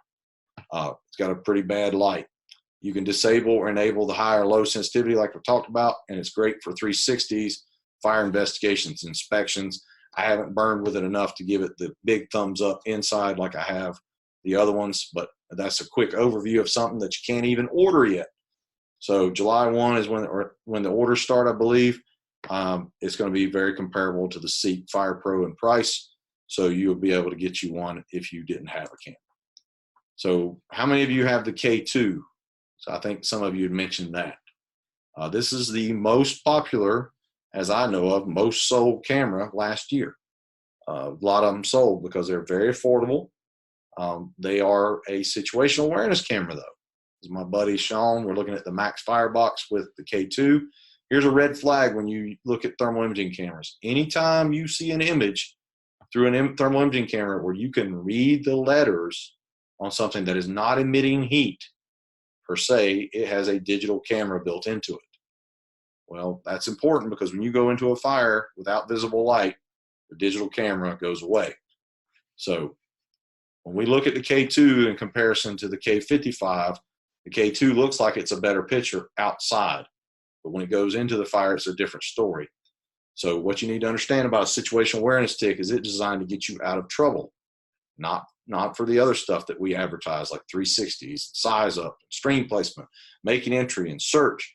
You can use it for that, but you're going to have to slow way down because that limited resolution and slow refresh rate is going to cause you to slow up a little bit. And I haven't met a patient fireman in a fire yet.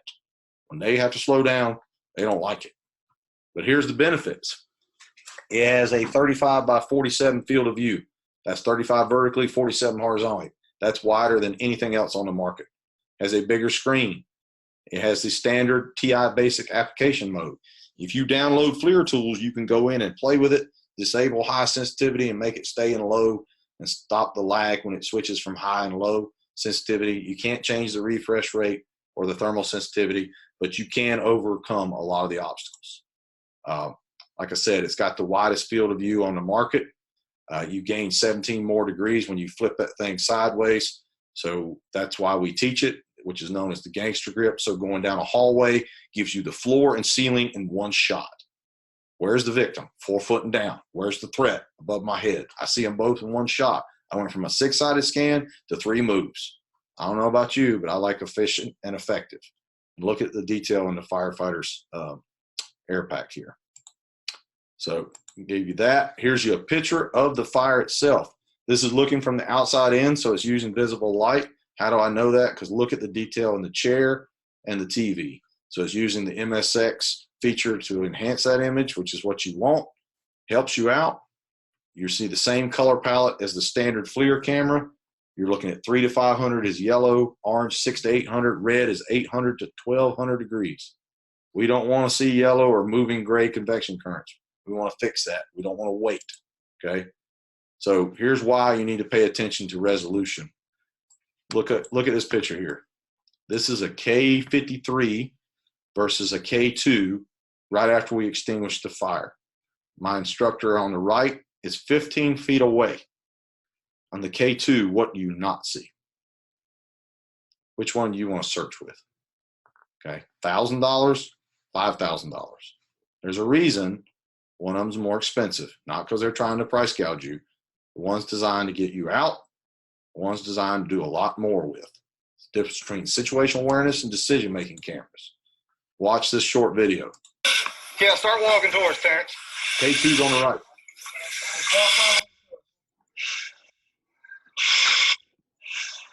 Very good. Notice how blurry the image is on the right because that digital camera is not working in that zero visibility. Versus the image on the left, you have a high resolution camera with image enhancement, allows you to see more. Okay.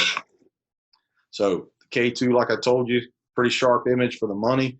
It's got a wider field of view. It's got a larger screen, which for us old guys and crew leaders and company officers, you want to be able to see, and you also want to show firefighters what you're seeing, because if they're not carrying a camera, they can't see it. It has that digital camera feature where it allows you to see a little bit more detail. It's great for 360s, scene surveys and inspections, and to get you out of a jam, but I would not use it as a decision-making camera. That's where people get in trouble because of the lag, and they realize it is lower resolution. However, the battery life is superb. One of my biggest complaints of many cameras is the batteries do not last very long. I burn all day, and my K2 will last most of the day. And I can go in there if I want to change the settings on it. I can easily do that with a Windows PC on FLIR tools. I cannot do that on a Mac because FLIR tools does not like Mac. Any of those of you who are MacBook users, I'm giving you a warning. You still have to keep a cheap PC around if you're going to use FLIR tools because it don't work. So here's the pros and cons of situational awareness cameras. They allow us to see bad things before they happen. Firefighter's about to make entry and to do enter search. Takes a quick look, sees the level of heat in the room, the victim in the door. I can see things I need to see. They're low cost. All departments can afford them. You can afford them yourselves if you make it possible by saying this is important to me, right? And the biggest thing is it prevents firefighter disorientation, and it will save firefighters' lives if we train people on it. Don't just stick them on the truck and give them a PowerPoint and say we provided training. My department did that, and after 3 near misses in a commercial building, we now do live fire training with the TICs. Because the statement was made that all you had to do was show them how to turn it on. And that is the worst thing you can say on a highly technical device that was 4 times better than what we had 15 years ago was last time we did training. It's changed, and we got to stay up to date. Situational awareness cons. Here's the bad side of it. No matter which one you buy, the majority of them are going to have slow refresh rates. I showed you 2 that had a little bit better. The SEEK and the NSA had a better refresh rate. But most of them have very small screens. The only one that had a big screen was the K2. I'm sorry, you need a bigger screen. You need to be able to see, and it needs to be well lit. And then the other downside is a lot of them use non-fire service friendly color palettes. They're thermography based. Last time I checked, there's only about 30 firefighters in the United States that are thermography certified like my guys are. So if you think the majority of firefighters are going to go get this training so they can just understand what color means what, they're not. They're not going to take 32 hours away from their family and spend $2,000 on one certification to be able to do that. And most of these cameras are low resolution. That's not what you need, okay? Here's the other downside. The majority of them do not have EMI coatings, electromagnetic interference. Older decision-making cameras didn't either. Now they're required to. Here's why. Watch what happens when he keys up this radio up against a brand new decision-making camera that they forgot to put the EMI coatings on or did incorrectly. This is radio interference on the thermal. Turn that right over, Zach.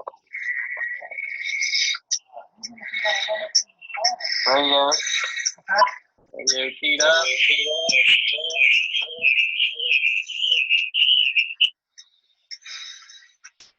That camera's locked up.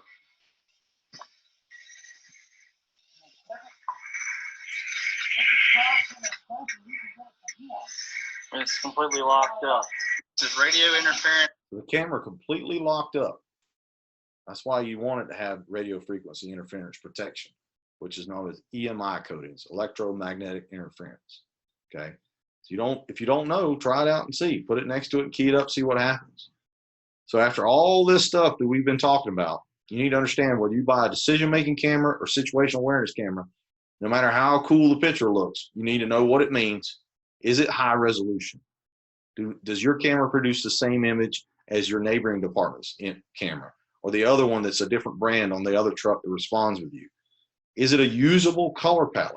Like Black Hot's not designed for a fire attack. Don't use that in a fire. And unfortunately, older cameras don't use the same symbols.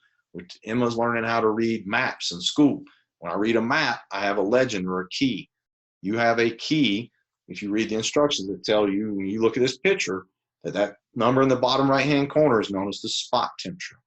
That is not something you use during fire attack. That is a measurement of a spot at a preset distance of the fire. That room is a lot hotter than just 582 degrees in that picture. The 4 battery bars, each one of those bars is 30 minutes of duration. If you ever see a red battery bar and it's flashing, you got less than 5 minutes. I can tell you a horror story about that. Okay. Not all cameras use dual temperature modes. Some use tri-mode sensitivity. I gave you a brief overview of that. Okay. Here's your non-applicable fire service color palettes I briefly mentioned earlier. Here's my good friend, dear friend, Sean Blanker of Max Firebox. He's so passionate, his mustache has a heat signature. Check him out. So this is rainbow color palette. Obviously, it's using the digital camera because you can read the side of his trailer. That is not a usable fire service palette. Makes a really cool picture, but it's not used for fire attack. Neither is iron bow, grayscale, reverse polarity, or black hot. Green hot, MSA has. That's designed for military because it doesn't take away your night vision, and more. They got even more than that if you want. I don't know why, but they have them. So here's the other thing you got to watch out for, gentlemen and ladies. If your department has a Bullard on the engine and a FLIR on the ladder and a Scott on the rescue, you're asking for trouble. Because when you mix differing brands of different cameras, they're going to produce a less than desirable outcome. The old saying was standard decisions lead to standardized outcomes. You got to have everybody speaking the same language. It's like having a Cleveland load on this company, Minuteman on the other, and they can't even pull a flat load right. Okay, they have to be able to speak the same language. When your MSA doesn't show color to 1,000 degrees and your Draeger shows color at 572 degrees and the Bullard shows color at 500 degrees and the FLIR shows color at 300 degrees, we're asking for a mess because they're going to go in there and see that fire 5 different ways. And one of them's not going to open the nozzle, one of them is. I've heard it from numerous firefighters. I didn't see anything on the camera, so I didn't open the nozzle. Nope, wrong answer. And the other thing is a lot of these cameras have way too many bells and whistles. We talked about this at break. Too many applications on TICs, too many buttons, it leads to confusion. Quick story, a particular engineer would not agree with one of the main reps, said, hey, they don't need all these buttons. He said, yes, they do. They need all these buttons. Well, he took that engineer to a live fire training place, took him inside of a live fire environment, and he said, Andy, from the front to the back, the engineer screamed the whole time. He came out. We were in there less than a minute. I asked him how many buttons he pushed, and the engineer said, none. I didn't have time. He said, that's exactly right. Neither do our firefighters. Give them one button, give them a good picture, and make it work well, right? So that's why we shouldn't freelance with all these buttons and options. Don't be wowed by bells and whistles, okay?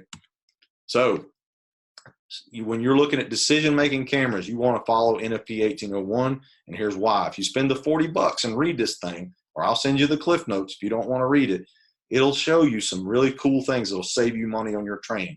You train your guys and gals to this standard, no matter what TIC you buy after that, they don't have to retrain them because the power button's always green. The durability of the camera is always going to be the same. It's going to be intrinsically safe. It's going to have a minimum field of view. The resolution is going to be high. The refresh rate's going to be fast. And the color palettes are always going to be black, gray, white, yellow, orange, red. I don't have to retrain them. How many things you got to learn about today? You got active shooter this month. I got to learn about gas line emergencies next month. I got to do this. You going to add another one in there? I don't want to add another one. They keep ever widening our service delivery model. Okay, so your criteria for your decision-making cameras is it needs to be dual mode thermal imaging or dual mode temperature modes, high and low. Very sensitive, very simple. Your thermal sensitivity should be low. Your distance spot ratio should be long so you can reach out and see the target. And you want good battery life, okay? And the way you have good battery life, ladies and gentlemen, is you take care of your batteries. You charge them fully, and when they stay on the trickle charger of the truck, once a month you take them off and you swap them out with a base unit. If you do that, you will not develop a memory on it because here's what happens. We shove dirty thermal imaging cameras back into a trickle charger on a truck that bounces up and down all day long with dirty charging contacts and expect it to perform beautifully. It will not. It will develop a memory, it will fail to charge appropriately, and the battery will go bad, and we will call it junk when we're the ones that ruined it. So you got to take care of your equipment. So what did NFPA 1801 do for us and do for you? If I go to work at my department and then the next day I go to work at the volleys or the combination department and they follow the same standard, I know when I pick up that camera, even if it's a different brand, that green button's the power button. The symbols are all the same.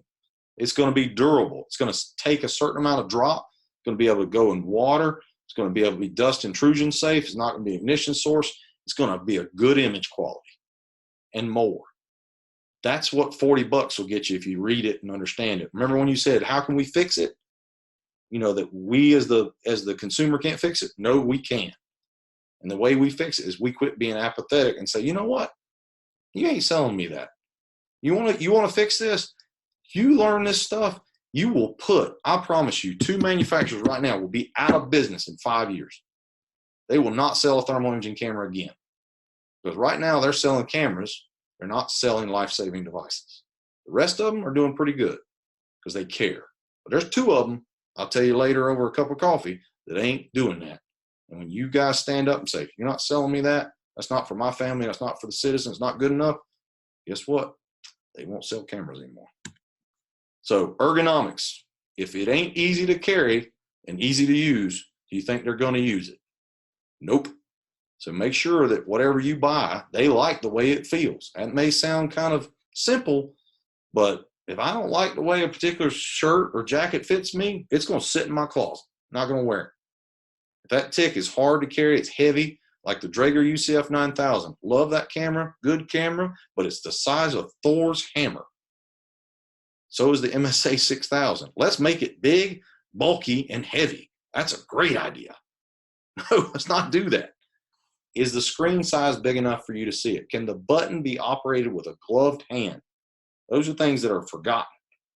All right, that's what you need to test in a FLIR before you buy it. Okay. Other things, it's going to break. I don't care who you buy it from. It's technology. I don't know about you, but my cell phone fails me when I need it most. So if you have something that is a good product, when it does break, who's going to fix it? How fast can you get a loaner? If you got 5 stations and 5 cameras and 2 of them break, you're in a critical moment. Are they going to get you a loaner TIC to you in 48 hours or less? That's what they should be able to do. And they should be able to replace that germanium window either by that rep or field replaceable. Most time the rep can get you a loaner and then they can fix it. And then you need to learn how to proper clean it and take care of it. By the way, clean up soap and water and use alcohol wipes on the lenses and charging contacts. That's it. Don't use solvents, degreaser, or anything like that because that will shorten the product life and cause problems. So field of view is very important and most people don't get this. But when you want a good example of this, I'll show you here in a second. Your average human field of view is 170 degrees left to right. What happens when I put my Scott mask on? Ready? What happened to my peripherals? And if I'm one of those firefighters who pull my hood down where I look like an elephant with the trunk sticking out, it's not good. Now what happens when I put that seat camera in front of me? Your iPhone sees 210 degrees left to right. We went from 210 degrees to 32 degrees. Look at this again. There's our house at Christmas time. Scott mask on, TIC in place. Went from seeing the whole house to seeing the center of the house to seeing the dining room. That's tunnel vision, okay? Here's your field of view for the major manufacturers that are out there right now. And these are some of the ones that you sent me specifically. The Argus is 37 by 50, Bullard's 31 by 40. It's pretty narrow. Draeger, 41 by 57. That's pretty darn high. FLIR, 38 by 50. Very good. Leader, 40 by 51. That's good. MSA 6000, 37 by 48. It's average. Scott X380 is not published, but it says it's 54 diagonally. Not sure what that means because I can't measure that way. And Seek is 24 degrees horizontally, left to right. That's very narrow, okay? Why do you want to know that? Because you want to test it in an environment and see what you can really see and see how long it takes you to scan a typical bedroom. If it takes you a long time to scan a bedroom, I can promise you the 2 firefighters that are with you have already left you by that point because they're not going to wait. So here's an example of what we call gangster grip.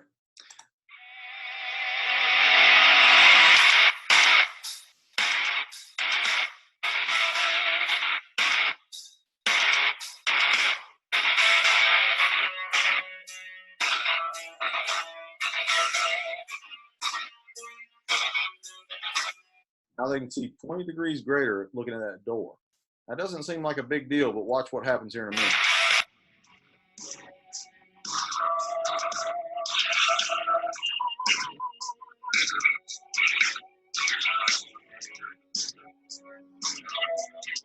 I'm going to scan left to right in my office. And I want you to see the difference when I scan the other way. Here we go, right here. Back it up a little bit.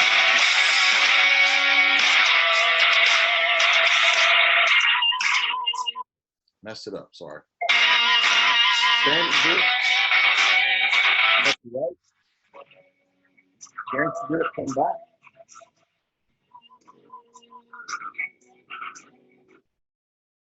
My computer's not liking me. What I want you to see is as this moves forward, right here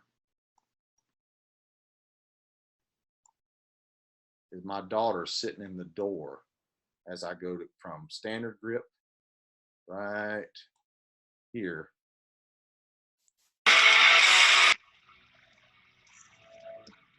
Well, she is. So when you flip that grip, you get 20 degrees more field of view. And if you're going down a hallway and there's a victim laying on the floor, you want high resolution, you want a wider field of view. Why is that resolution important? Because this is what we used to have, and some of you may still have this depending on your department's purchases and when the last time they bought a camera. This is a 160 by 120 resolution MSA 5000, which we had up till last year. Our department has a $140 million budget, and we didn't buy cameras till last year. So watch what happens when we go to 320 by 240, high resolution with image enhancement. Which one you want to go search your family with? I can tell you how many shelves are in that bookcase. I can tell you that's beadboard. I can see the heat and the differentiation and the charring above the ceiling on that porch. Higher resolution is a better chance for better decision making, better location of the victims, finding the fire faster, and taking care of your guys and gals in that fire. That's what I want. And that's what we should all strive for. Watch this. This is why I'm really particular about this. This is why we don't pencil, we erase. These firefighters did not have a TIC with them. You tell me if you'd be okay moving forward, knowing what they leave behind them now. They're underneath it and they haven't opened the nozzle. A quick pencil strike to the ceiling, which is what a lot of people teach, unfortunately, which has been disproven in 3 different countries, including our own. And then they move forward, another quick pencil straight forward into the fire room, and they move forward, leaving 8 to 1200 degrees of directly heated, superheated surfaces above their head with the front door open. Are you comfortable with that? Because I'm not. We're going to get rid of all that, and then we're going to move. I'm not leaving heat behind me. Now that you're what we call intelligently aggressive, we see the heat and we get rid of it, okay? Your resolution is important because in the end, we're here to save lives. And the resolution standard is based on your ability to see a 3-year-old's hand. This is my daughter when she was 3. If you use a low resolution TIC, you can't see her hand further than 7 feet away. Average bedroom is going to be bigger than that. The minimum NFPA standard is 320 by 240, which allows you to see her hand at 15 feet. And then some cameras are much higher than that. 384 by 288 allows you to see your hand at 20 feet. So I tested that with that little seat camera that I told you how inexpensive it was. Now, granted, Emma's not going to be white hot in a fire. She's going to be the darkest thing in the room. But look at her hand at 7 feet, 12 feet, and 15 feet, which is what they claim I should be able to see. I don't think I'm going to see that because her hand's not going to be outstretched. It's going to be dark. It's probably going to be underneath something because kids hide in fires. I had the unfortunate pleasure of finding that out. So at 20 feet, how hard is it to see her hand, right? So notice we showed you this image before. Low resolution camera, high resolution camera. It matters what you see and more importantly, what you don't see.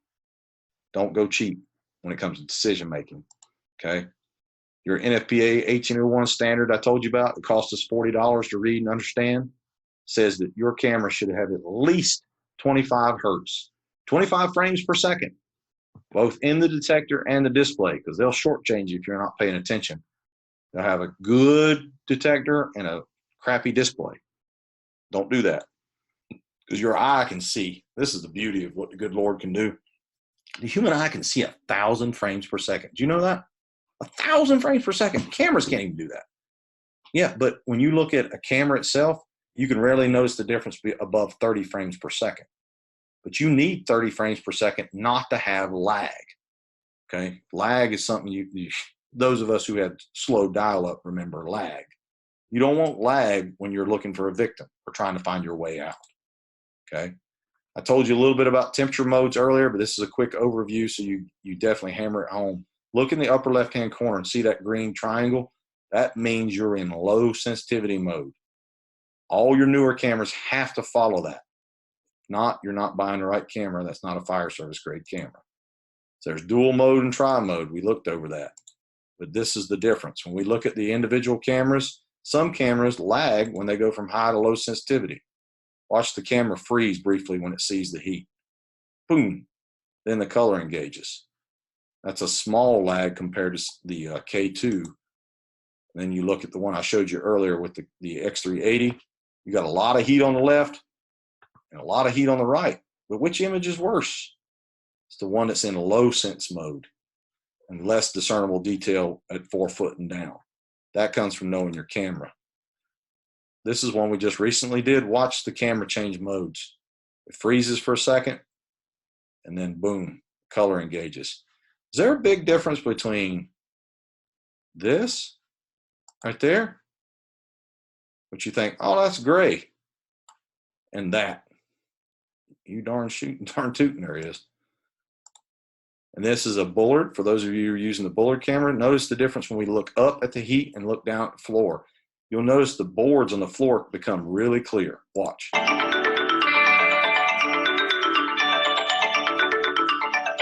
Look at that. That's sharp. Come back up. Blurry.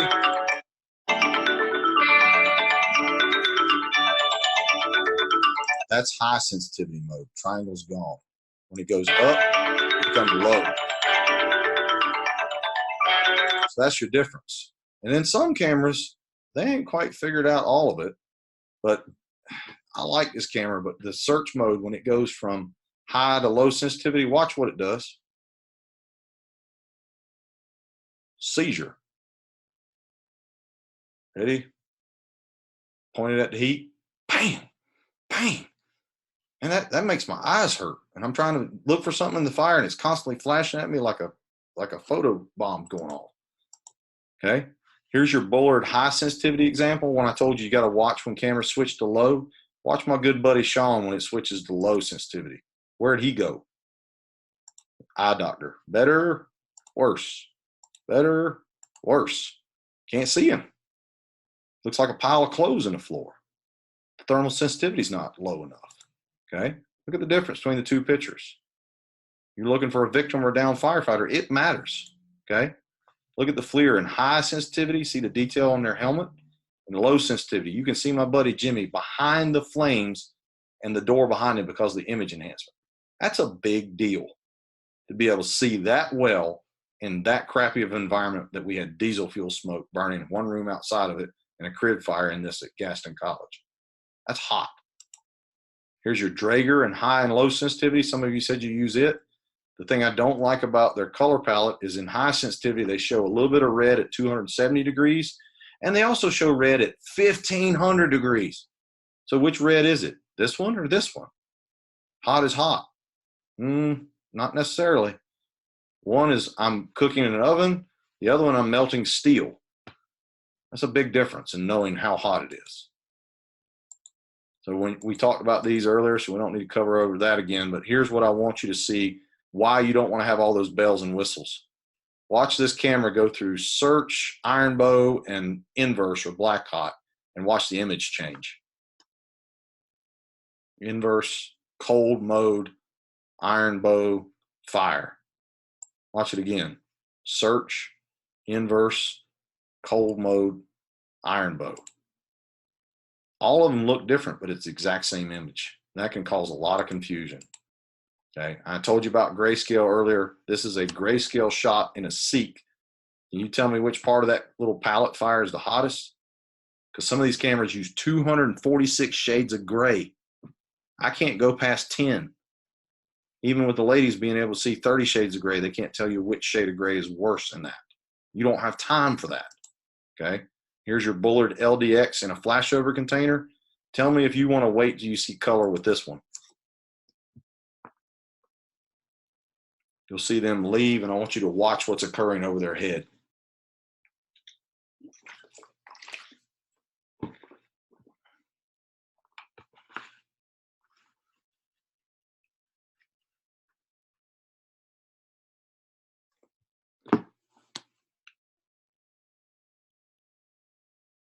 I'm not sure what Nosman's doing. Don't ask me. This is Illinois Fire Service Institute.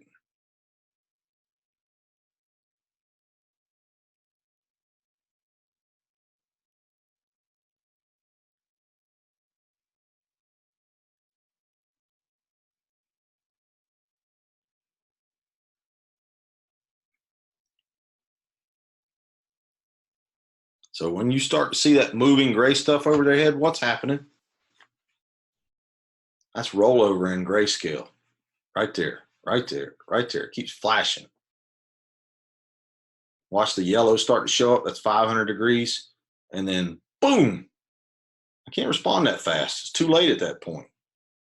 You don't want to wait till you see color with cameras that show temperature or show colorization late. 500 plus is too late. We talk about that in KTF and the go, no go decision model. If you want to go into that class, that's pretty in depth about why temperature, heat, and several other variables matter when you're moving down a hallway or making entry. And I told you in the beginning, your weakest link is your face piece. And nobody's measuring temperature other than trying to do it the old school way. You wait to do it the old school way, and this fails. This is a 2 to 3 millimeter piece of plastic that costs between $12 and $20 for them to make. And it fails on the average, and according to the NIST face piece study, at 356 degrees. It softens at 290 and fails at 447 degrees after 148 seconds with moving convection currents. But the average failure was 356. That doesn't seem that hot, does it? And this is why you want a camera that shows colorization early. Those of you that were using the ISG X380, look at that thermal layer over the top. It's in medium sense mode. You can see it coming down, and you can say, that's bad. I'm going to reach out and erase that. I'm not going to wait till that shows red and worse and all kind of other colorizations like possibly color on the floor. That's not something you want to do, because this picture was taken approximately 7 seconds before the room flashed over. This is one of the kill the flashover research burns.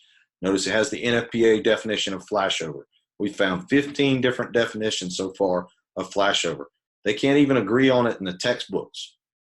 What you need to agree on is that descending heat levels in environments of high heat release rate fuels will not produce a good outcome if you don't see the heat and erase the heat before you feel it, period. Not opening the nozzle in that environment is negligence. You're asking for it. And we're not doing anything for them by not stopping that. And here's your problem. Until we get the manufacturers to understand they don't get to decide what is the best color palette and the best temperature rating, that they all have to agree on evidence and data, you're going to have camera manufacturers that say, we'll wait till we show color till 1,000 degrees, like the MSA 6000.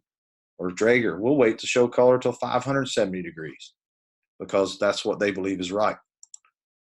Or like this one is my favorite. We show color at 300 degrees. I prefer it show up at 200, but 300 is better than later, because 200 degrees is the average temperature of the stuff that's in your home that starts off-gassing. You want to wait till it lights before you open the nozzle or know that it's too late? Defeats the purpose of situational awareness. And here's why when we talked about thermal sensitivity, you want a camera with low thermal sensitivity. This is an actual picture of a victim with a Draeger camera right before he was rescued in the fetal position up against a wall. He is all gray and blending in the environment. This camera has a very good thermal sensitivity. You want a camera that will be able to see this, because this is taken 5 feet away. When he was at the doorway with this in this video, you couldn't even see the guy. The fire was below him, illegal marijuana grow operation downstairs, guys trapped upstairs. My buddy hollered in the room, heard him. As he moved into the room, he could see him approximately 5 feet away. It allows you to detect a difference between similar temperature objects in the room. Okay, there he is on all fours in the fetal position. That's why you want a good camera, good image, low thermal sensitivity, especially in environments that are all the same temperature, because it's hard to tell that that's a victim, because we've been trained incorrectly, most of us. The lower that thermal sensitivity, like this image, the FLIR has a less than 35 millikelvin, the lowest thermal imaging, lowest thermal sensitivity you can buy without going into a mid-wave camera, which fire service cameras are not, because they don't need to go up to 3,600 degrees. But if you look at the firefighter from the front, he kind of blends in, but when he turns around, boy, that SCBA bottle and regulator and second stage stands out. It's dark. It's easy to see. And look at that. You want to find your way home? Look at that. Look at that hose line. Look at those 3 firefighters. Most people think they only see 2. One's hiding in the corner. Hose line, find my way out, find my way home if I had to. So here's your quick cheat sheet. If you want to know which camera has the lower thermal sensitivity, you don't have to do the homework. Did it for you. Argus, Bullard, Draeger, FLIR, Leader, MSA, Scott. The 2 lowest on the market right there is FLIR and Leader, and the Draeger supposedly. But when you put those 3 in the same environment, imagine that. They all perform differently. So I would suggest not only you do your homework, but when you get ready to test them, let me know, and I can tell you how to test those top 3 picks based on what you want to do in your budget and how you use them, and see how they really perform in the environment you're going to use them in. And remember I said about the distance to spot ratio, you want a camera that can see the target from long way off. Most of those cameras have low distance to spot ratios when you're talking about situational awareness. The K2 has a 10-to-1 distance to spot ratio, 10 feet accuracy. So you want the longer one so you can see down this hallway. It makes you a longer distance sniper versus a pocket knife assassin, so you can look down this hallway like this X380 and say, there's my problem. I'm going to reach out and touch that. I'm not going to wait till I'm underneath it. And this is why we don't read the spot temperature. See where my head is going into the fire? It's definitely not 87 degrees, is it? But that's what I was taught to read. That's a spot on the side of the concrete burn building. And here's your distance to spot ratio. We've already put these in format for you, from the K2 all the way to the MSA. All these are available for you after class in the Dropbox. And I'm going to hit stop share. Hold on. Because we are at, what time is it? 9:20. So we're about 20 minutes later, it should be. So I know that was a lot really fast, but it's like 8 hours of information in 2 hours and 15 minutes. And I got more, but I ain't going to shove them no more than that. So it's time for you to ask questions and tell me what you want, what you learned, what you didn't get, because I'll hang out here till 10 o'clock. So tell me what's your feedback? What's your questions? Was there a particular camera not covered? A couple of you, unfortunately, have listened to me ramble before. So if I said the same thing you said before, I'm sorry. Anybody have any questions? Actually, Andy, I got a question. Go ahead. You said earlier in the program that you would take components of all these cameras. So what is your perfect camera in the ideal world? Four cameras so far. One would be the housing. It's got to be firefighter tough, right? Got to be able to burn it, freeze it, throw it out a window, run over it with F-350, all that, because that's fire chief's dream, right? So it's got to be tough. It has to have very high resolution with image enhancement, which is only 2 cameras that do that right now. I would steal 2 features off the ISG X380, one known as intelligent focus and the cold spot tracker. The intelligent focus basically says, if I look up at the ceiling, it's really hot, but I see something in the floor, but I'm not really sure what it is. If I lower it to the floor and the temperature is much lower, the ISG only requires 1 pixel to switch. So if it's 1 pixel below that temperature mode, boom, it switches like that. Every other camera requires a certain percentage of the pixels to switch between high and low sensitivity. Some as low as 3%, some as high as 32%. So that affects your ability to see the target. And then let's see, image enhancement, resolution, durability, and cold spot tracker. Obviously the one I showed you the video, I love that because you're looking for the victim, the downed firefighter, or an access path and things that people don't think about.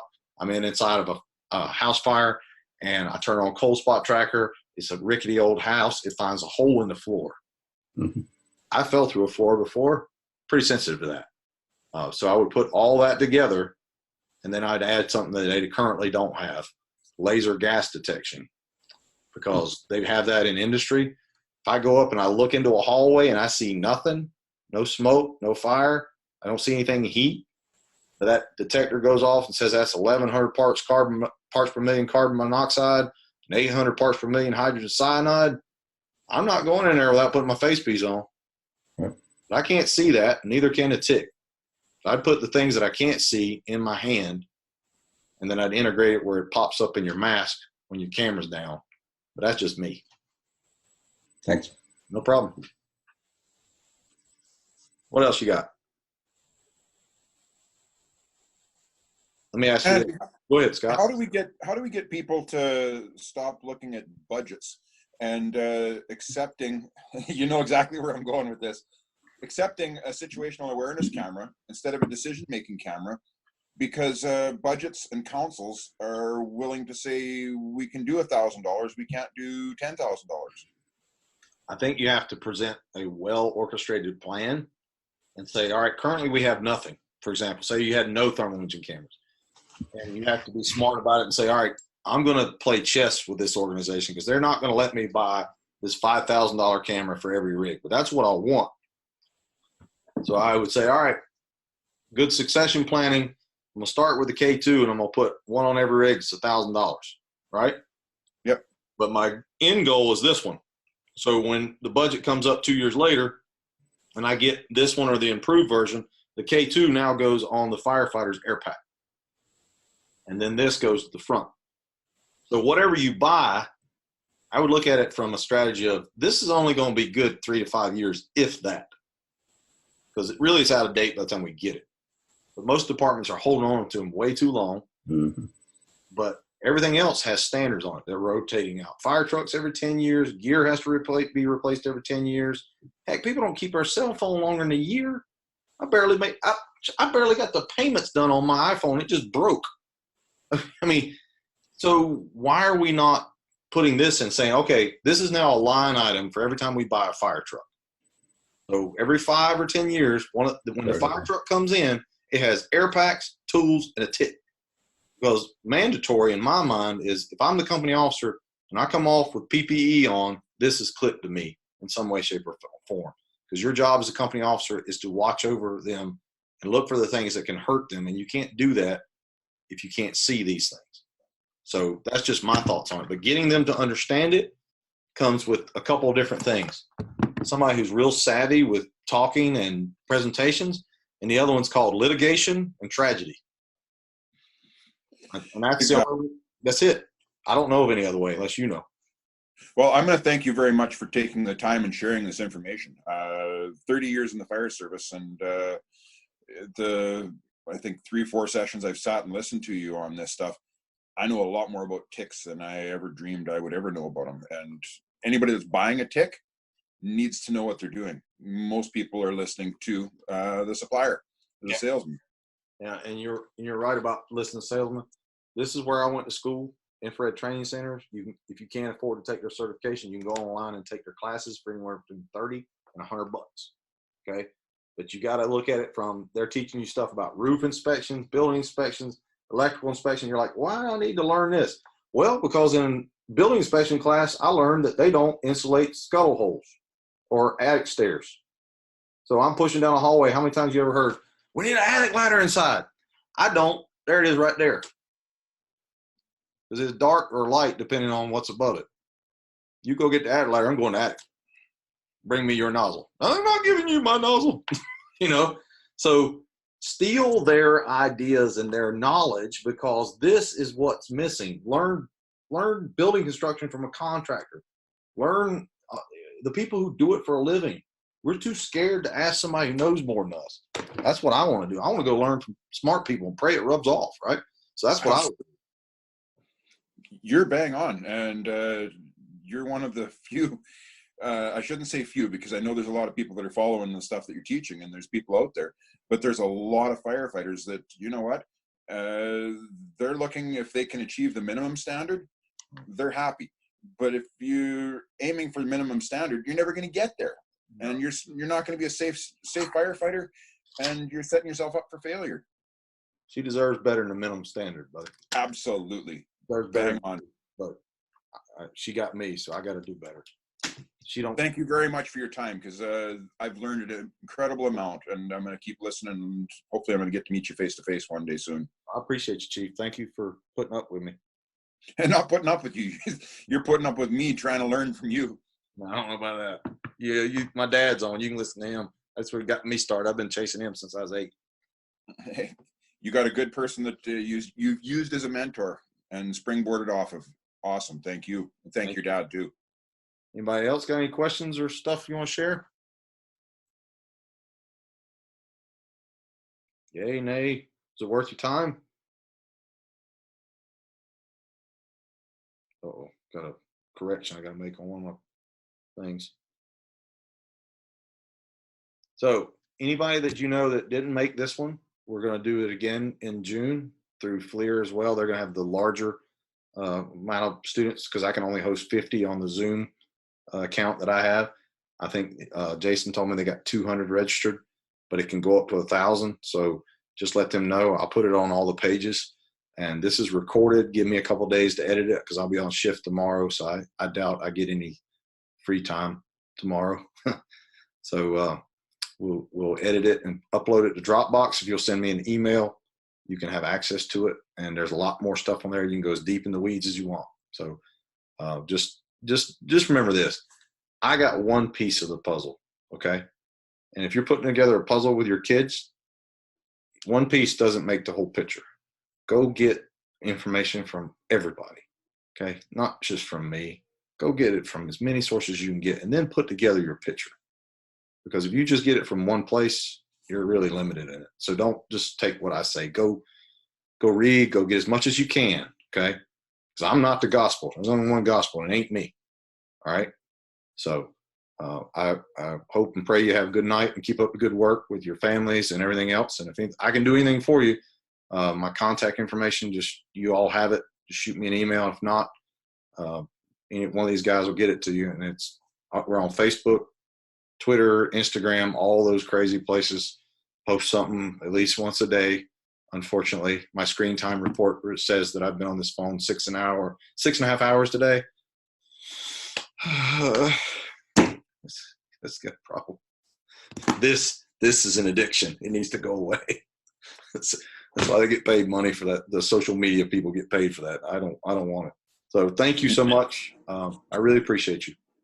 And if you see anybody that's with FLIR at all, or any of the thermal imaging people that we talked about tonight, FLIR, MSA, SEEK, we're missing one. All the guys that done the situational awareness stuff, ask them questions, right? And I thank FLIR for sponsoring it, but they're one of the components that makes it. Make sure that you're asking questions and find out what they know, and then go and look it up. Make sure it is the answer, okay? Y'all have a good night. Thank you for your time. Thank you, brother. Thank you.